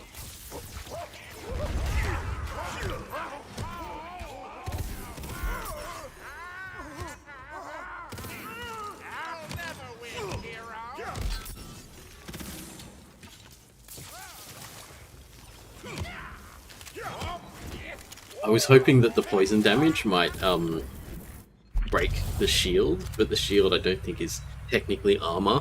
The way the Borderlands does it, it's different colored health bars. Should I? No, can't be bothered. I was like, should I pick up all the loot and then check what's more valuable than other things? I think I will. I'm gonna pick it up if it's green though. Throw away some stuff. Oh wait, I dropped something purple back there, didn't I? I should go back for it.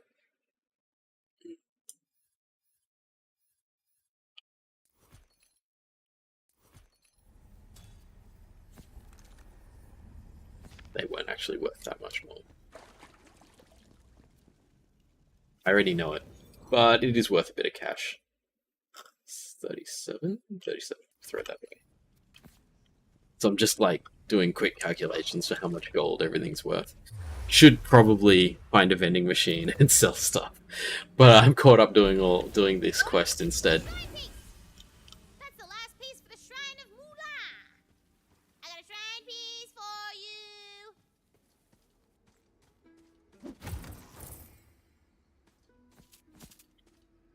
There's stuff through there, but there's a barrier here that I can't unlock yet. Probably gonna get attacked at some point in this tall grass. No, got through it okay. Oh, what? Look, girl, there's a bridge. You could totally thwack that thing over and cross it. Dang. You have permanently opened a new route through the Wonderlands. Look at So they do things where you first time through you have to fight, and then the next time through you can just go over the bridge instead. Moolah would surely grant you fabuloso wealth if you completed her shrine. There you go, permanent gold pickup bonus. Smiles upon your pockets. Having said that, that's like all side quest stuff, but it's like totally whatchamacallit? It's totally part of Borderlands to get sidetracked on your way through the main quest. Epic loot scarcity at low levels. Yeah. I don't know what the mayhems are in this, but there's some kind of chaos mode. I haven't found it yet because I haven't actually finished the game. I haven't got to level cap yet on my main. But yeah, I like it. It's like grey and then green and stuff. And then you get a few blues. My main character is like in the 30s now. There's only 40 levels so far. Borderlands games tend to add level cap as they add expansions. But I'm like level 32 or 33 or something, and I've picked up maybe 5 legendaries total. But I got one particular legendary gun, and I just respect my whole character around that one gun. It's great. It's just destroying everything in the game until it outlevels it. What is my goal for YouTube? I don't have a goal for YouTube. Originally, it was the most appropriate platform for me to do lectures online. And then after that, it became just a place where people know that I do stuff. And so everyone's watching is usually just people who have been my students in the past. That's it. I don't play Fortnite. I haven't actually ever played Fortnite, but like, I'm not against it. I think it's a pretty cool game and a pretty cool concept, but I just kind of like have played all these other games instead. I get into co-op games a lot more than I get into competitive. I mean, that's how you tell how old I am.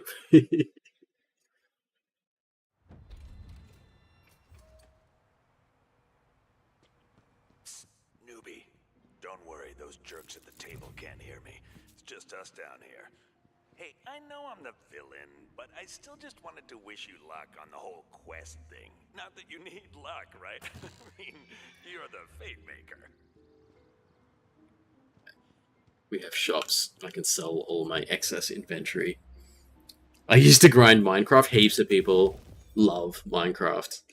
Do I need to? No, I'm just going to. It's the easiest way to sell is to mark everything that you don't want as junk and then sell in one go. Because the interface is actually easier to go through in your inventory than it is in the shop. Oh wait, is this better than what I've got? It's better in terms of damage, but the one I have at the moment has Vampire, which heals me when I hit people, which I think is... I'm going to keep that just for utility's sake. Is this better? Better. More frost damage. I mean, it's like lower damage and everything. Oh, casts around the owner instead of shooting at people. Not entirely necessary. I'm going to sell that. Just a better shield. Oh, unlikely. My shield's blue. You know that, so I could sell it. Alright. And then you can go up to this one and just press one button that sells everything, so it's nice and easy.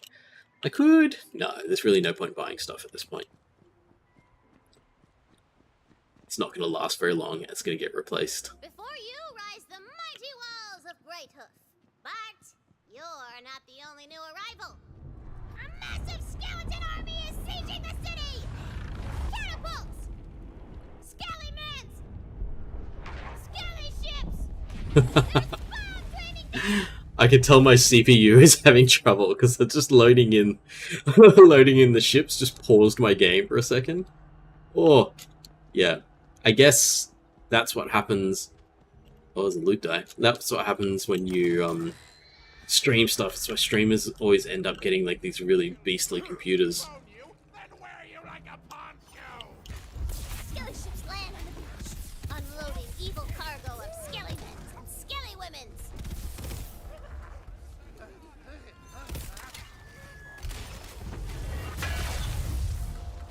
I get over that power. It's so much fun.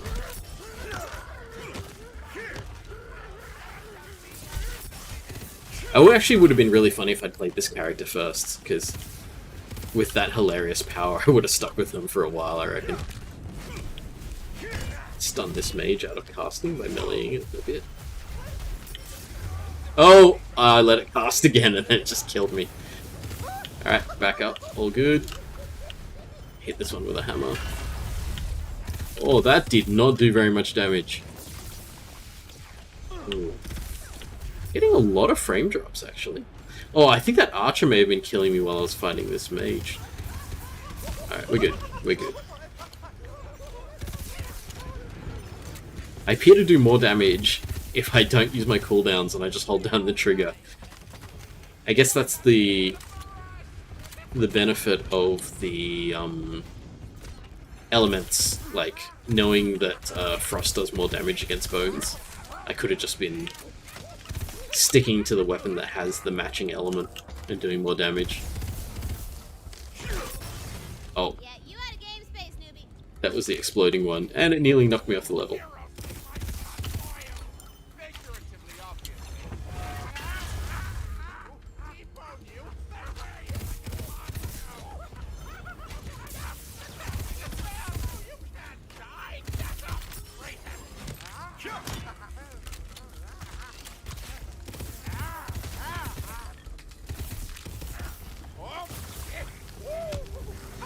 Does that thing have goggles on?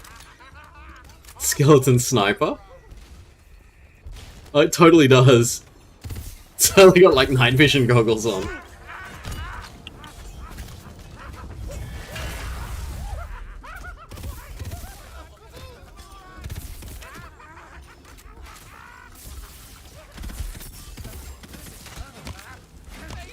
It's quite dangerous. Like, I've gotta keep killing, or else I start dying. But I guess that's like Borderlands games are like this as well. They're like all in action. Oh, ouch.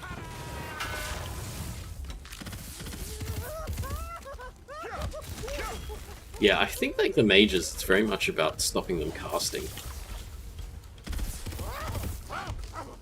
So a couple of melee hits and the big slam helps a lot.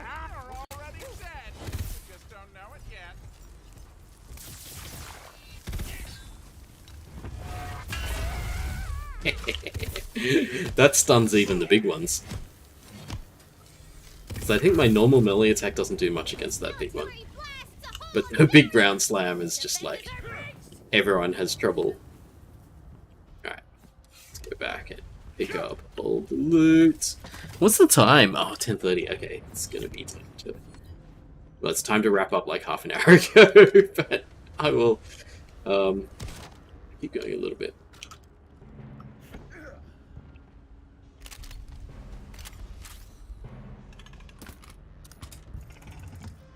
Ooh, another blue shield. That's actually kind of awkward that I'm getting my rare drops are all in the same slot. But I'll see if that one's better than what I'm using.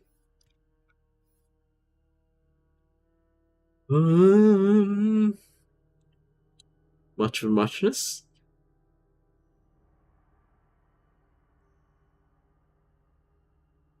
That's pretty funny, the one on the right. Plus 10% maximum health, and then minus 10% maximum health. So all it got was extra capacity. That's so much more capacity, though, even if it's slower to recharge. I think I will use it, because it's just going to keep me from dying pretty easily. Do I want any of these? No, I don't think so. No, it's not called Second Wind in this game, because they're using all the Dungeons & Dragons terminology. So in this game, it's called, death saves. So the same way that you need to roll a death save if you lose all your hit points in Dungeons & Dragons. So it's a little bit of like, I mean, it's kind of like, it's not like they changed the whole game so that it's in Dungeons & Dragons. It's like, it's still very much a Borderlands game, but a lot of the theming and terminology changes. You see a lone figure fighting back against the endless tide of Skellymens. Though his armor is scarred by 100 battles, his honor is untarnished. It's Paladin Mike!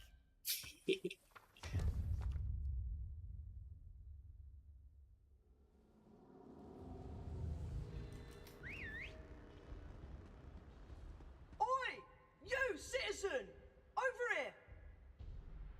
I don't know how much Borderlands everyone's played, but you may recognize a lot of the voice actors in this, and it's pretty cool. I saw you fighting the undead on the beach. Glad I'm not the only one giving these bony pricks a hard time. Oh, Second Wind's D&D as well. All right, so they could have used it. I was under the impression most paladins spoke with gravitas. Do I bloody look like I've got time for manners lessons? I'm up to my codpiece in undead. They came out of nowhere. We are dealing with none other than the Dragon Lord himself. I have borne witness to his escape. The Dragon Lord?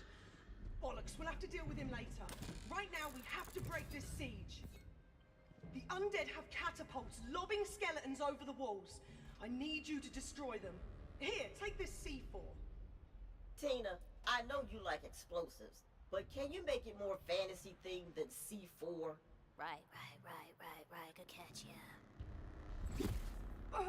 Yeah, right. Here, take this, Fantasy 4. It's still funny. I think this is the 4th or 5th time I've played it, but like, Fantasy 4. I think that was the first laugh out loud moment for me in the game. I'll help the villagers get to safety. Fight through the siege fields and use that Fantasy 4 to blow the catapults to Kingdom Bloody Come!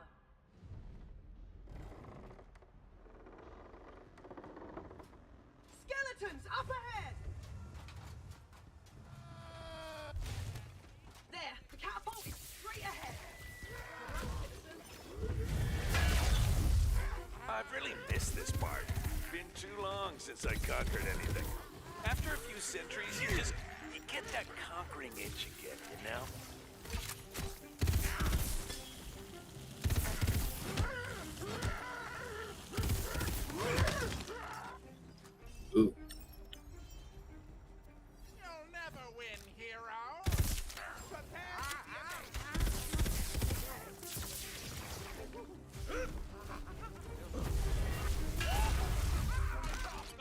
The computer can't handle that power. Either that or it was loading up a whole bunch of extra skeletons over here. Oh, troll.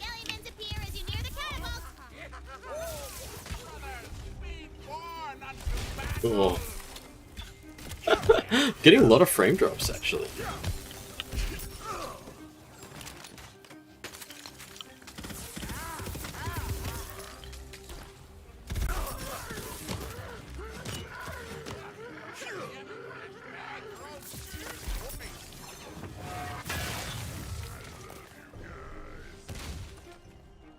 Okay, it's throwing rocks at me.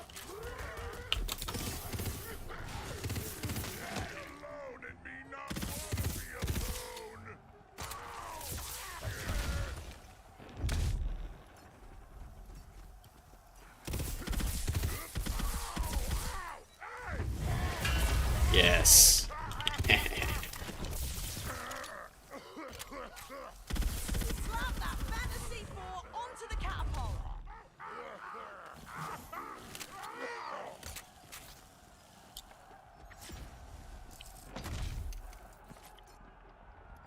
Now set it off! Oh, you'll want to stand bloody clear! The catapult explodes into glitter and rainbow bits! Bloody brilliant! Keep blasting them back to the Grey Hells, citizen! Okay, so See the skill points. Oh wait, they're still talking. Mine, but I met this cool nerdy barista on the EchoNet, and they said I could use their B&B character if I wanted, and I was like, hell yeah! And they were like, chuffed, governor! And I was like, ooh, I'm stealing that accent too! Well, I think it's like, you know, back and forth in the Borderlands universe. Cause the voice is the coffee obsessed lieutenant of the Atlas Corp, I think. So that's kind of cool how it's like, yes, this is in a different universe, but actually the DM is in the Borderlands universe, right? Because it's Tiny Tina. Alright, gotta get that loot die. Climbing up on the building somewhere. Alright, here we go. Set myself on fire on the way, but it's worth it. It's worth it for the loot. Oh, there's a purple down there.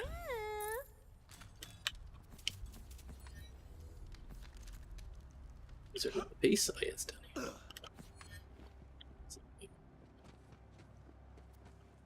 At least they do have a kind of the lost loot system, where when you go to town, which we haven't made it to yet, valuable stuff that you haven't picked up just gets delivered there.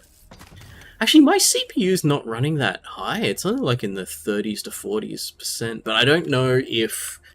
You know, it's always deceptive with CPU. You've got a few cores sitting idle, and then you've got other cores that are like stacked up to 100%, and one of those cores that's like at full 100% usage is the one doing the loading. Or something, because a lot of games don't multi-thread that much. So that could be what we're seeing here. The other option for what we're seeing here is it's not actually CPU load that's the issue, is that the game's got a memory leak. And so it's like, it's building up a whole bunch of memory, because I don't see what my memory commit is at the moment in my stats. You can't see my stats, my face is covering them up, but like CPU's not that loaded. So if it's a memory leak, then this thing's now been running for a couple of hours. It could be causing problems. Let me check. Go into Task Manager. Tiny Tina's Wonderlands. Yeah, 3 gigs of memory. That's like pretty standard for a game. It's not a memory leak then. 15% CPU. OBS is also taking 15% CPU, so I think that they're both doing single-threaded and taking an entire CPU each. Entire CPU core each out, because it's roughly, 16% for 6 cores. So they're both maxing out one of the CPUs, which means that even though my CPU is not sitting at 100% usage, Wonderlands can't load up on other threads because it's stuck on the one core, I think. This is what I think is happening. Memory leak, just like your graphics assignment. You get away with it if no one tries to stay in there for whatchamacallit, no one tries to stay in for several hours at a time. Okay. Skill points. Let's get some more fire and lightning damage. And I died a bit early. I wonder if I need more health. I'm gonna put some in health. Not just go all in on action skill. Ooh, you can throw the hammer. That's gonna be fun when it gets to level 7, which is a ways off. Right, did I loot everything? Yeah, probably. I mean, there's probably more stuff there that I could loot. I just haven't got. Right. Where's my quest marker? Oh, it's off that way. I can get there this way.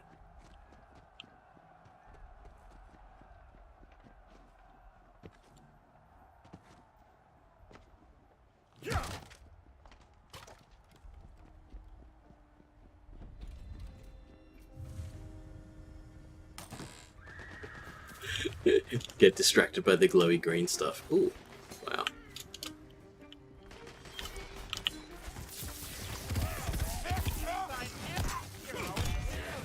That was funny, I was strafe dodging that one, and then I took my fingers off the strafe keys, and I was still moving. I was like, what is happening?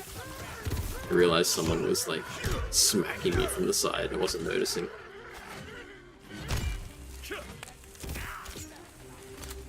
It's interesting in this game where if you get stuck into the melee combat, it kind of takes control of your camera. So it's nearly like, because you're too caught up in melee attacks, you can't keep your facing exact. Oh, this looks kind of dangerous. I probably shouldn't be in here. Yep, I knew it! I knew it! It's okay though. It's quite forgiving in terms of, like, dying is not really that bad. But you know if you go down and have to pick yourself up, you know that there's a problem.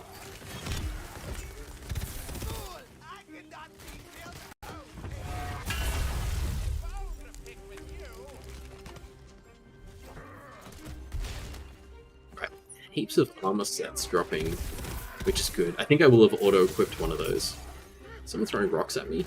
Oh, and a sniper. Oh no! Oh, I'm very far away from possible things to kill. Oh no, not too bad.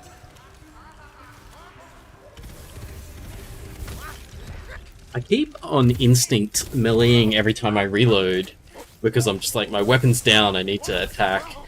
And all that does is delay my reload, so it's not amazing.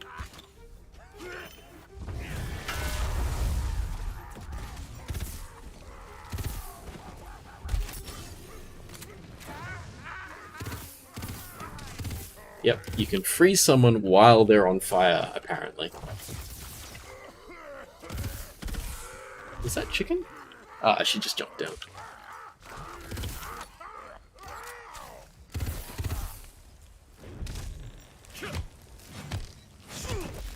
Yeah, big hammer. Oh no!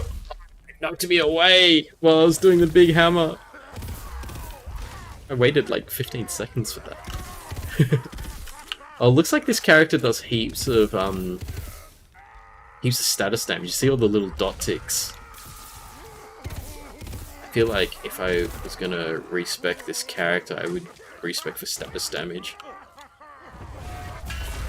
Yeah, yes, there we go. Why me no dice?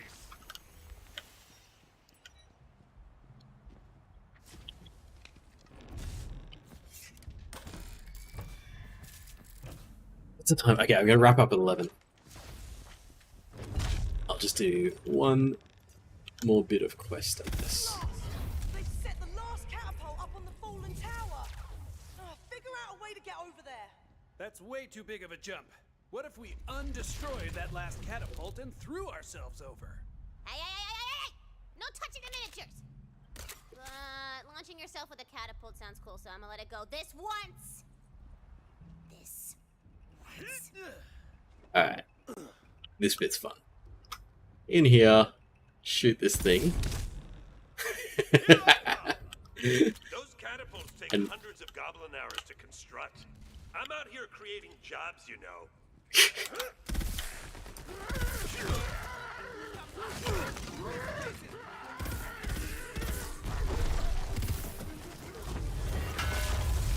Did I just hit no one? Oh no, I think I hit someone.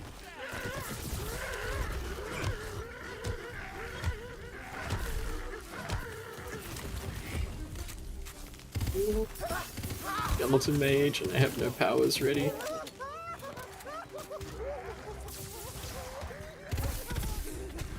Oh no! Tried to climb up and it just beat me back down.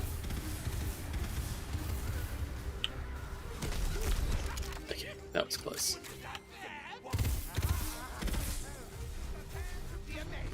I feel like if there's a lot of mages and archers, it's really easy to get killed.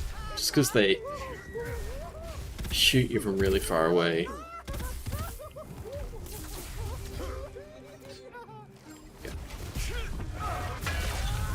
That might have iframes in it. Feels like I can do that without getting hit, but I'm not sure.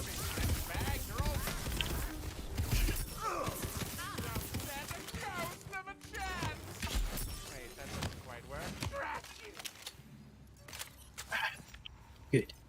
Good. Any more loot? Yeah, there's something over there.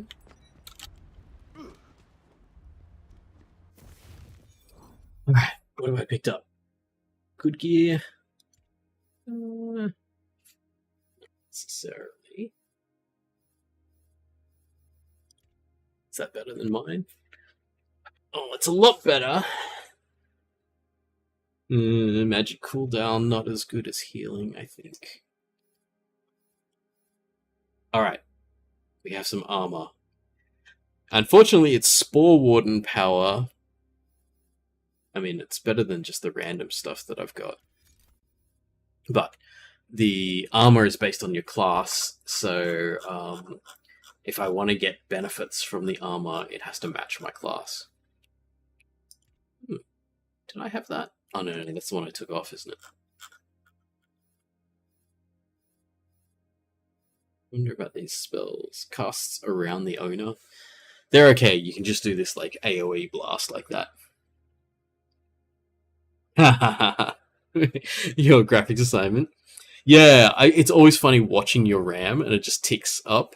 I remember I was doing that with a like a game tree structure that I made years ago, where it was like you have a node and it links to other nodes, so it's just like, just like a finite state machine thing. And so it's like this node then created another node, and then I stuffed up with the pointers, and I was, instead of creating the other node and then making a pointer to it, I created the node, then it created the node within this node. So what I ended up happening was every time I created a node, it would then try to create the entire tree in its own memory. And every node in its own memory also tried to replicate the entire tree in its own memory. Then every node in those trees tried to replicate the entire tree inside its memory. So basically, I made a recursive memory eater that would keep trying to create nodes instead of just linking to nodes and only making each node once. So yeah, I remember after about like 2 or 3 gigs of memory on what should have been a really, really simple like 100k program, I was like, no, we have made a mistake. We are stopping here.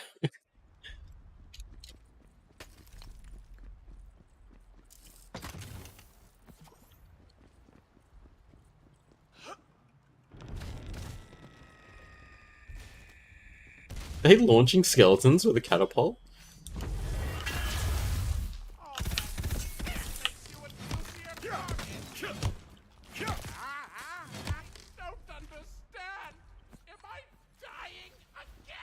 Ooh, loot die.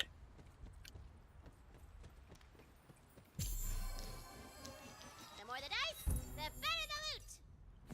So I reckon it can get really, really, like, you can get real sweaty about this game and go super completionist and try to, like, pick up all of the dice. Did you hear that? Chicken, what are you doing? I don't know if you can hear that, but she's meowing.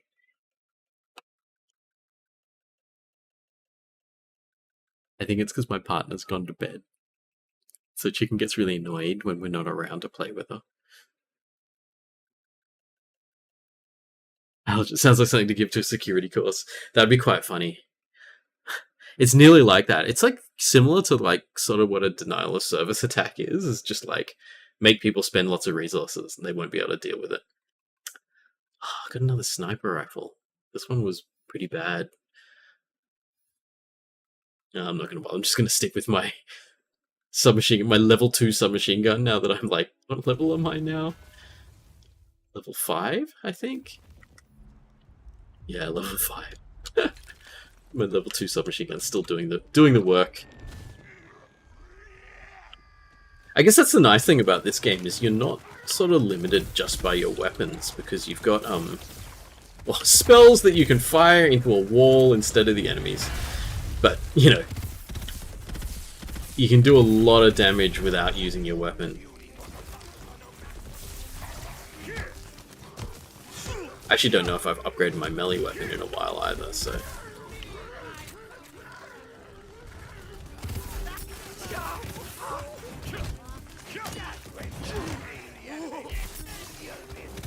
Ooh, that's a fuse lighter, they explode. Oh. Didn't matter. I was like, gotta kill it before it reaches me, and then someone else killed. Oh, I got a death save from the fuse lighter. Is there another one? Oh, a lot of enemies here. It's very not friendly.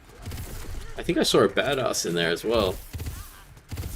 It's gonna get interesting. At least that one's pretty low. I don't know if charging up here is the best idea. Oh, hello, friend.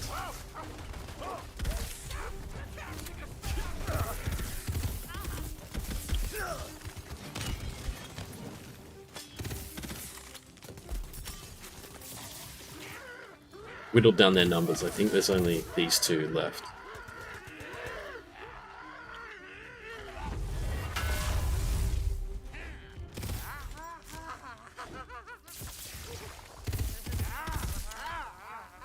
See if the sniper rifle does damage.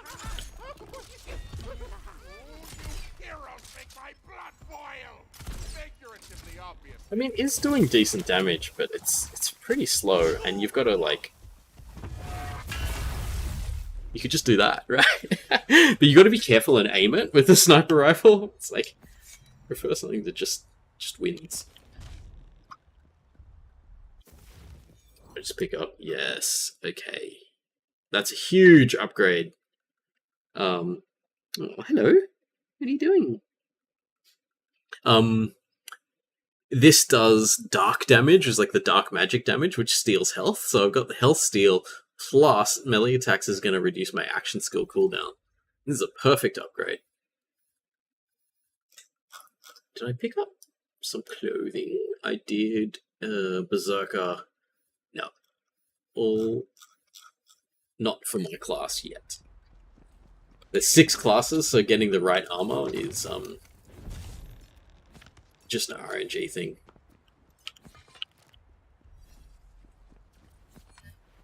It's raining again. Oh, hello. I'm gonna move Chicken Cam again. She's back at my course. On my lap. It's so funny, I saw a course in chat and I just said the word. Hello. What was I doing? Oh, I'm just blowing up the catapult. Or looting stuff. Hey. Battery's full. Ooh, I don't know if that's gonna be loud. Probably is. I'll shut the window. I mean, I should probably shut the window anyway because it's raining.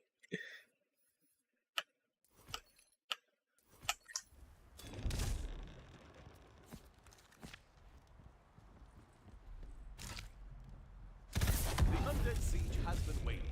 No more shall their catapults assault the walls of Brighthof. That'll bloody learn 'em! Ha! Regroup by the main gate. I can see him gathering for an assault. Oh, good for you. See, while you're having your little heroic tantrum out there, my forces are already in the city getting ready to burn the place to the ground. Oh, this is great. We're all having fun. Oh, no! I thought I landed there, but I think I landed on it and then bounced off. Should I try again? Yeah, let's go back around and try again. Is there anything up here? No.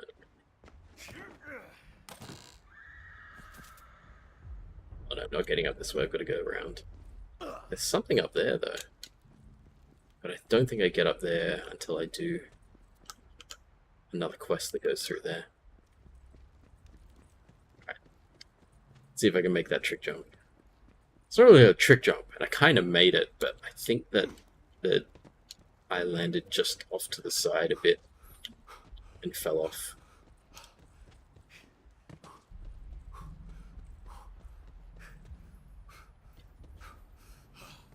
There we go. RNG's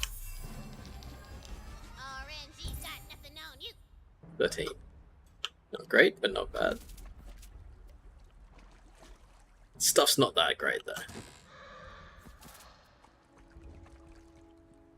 Alright. Where was I going? I was going up there. Oh, back up there again. I wonder if any of that loot was good loot. This potentially is plus melee damage. Oh, I don't know if I want to replace my awesome submachine gun. That's still doing quite well. Oh, there was another melee weapon. Spell cooldown? No, I think I prefer the action skill cooldown. Oh, there's another melee damage pistol.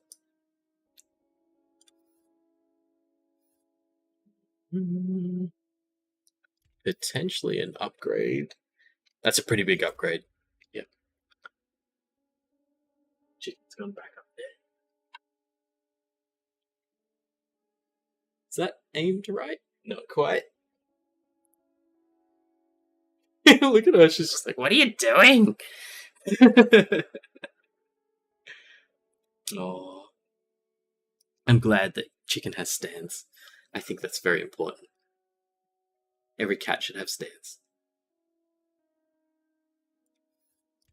That's better than...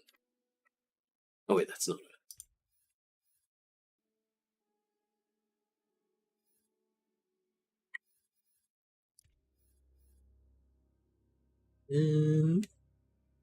Not necessarily better. Okay. Going up here and around here.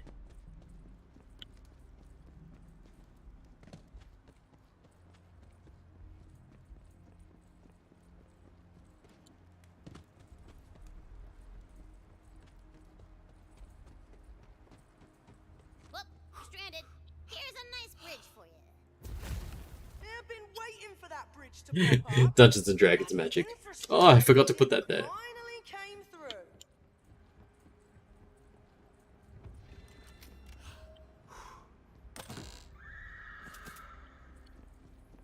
Hey, you showed those boneheads what for? One of the Queen's waystones. No way! I've never actually seen one of these before. Are you a fate maker? Well, I try not to brag, but yes, absolutely. All right. I like this I'm character's bloody voice. impressed. It's very silly. I only heard about those in stories. Alright. I think we're in a gap in the game here where it's a bit quiet for the moment. I think I might wrap it up there. It's been a 3-hour long stream. Quit out. Oh, I actually don't know what happens to my character. Oh, too late.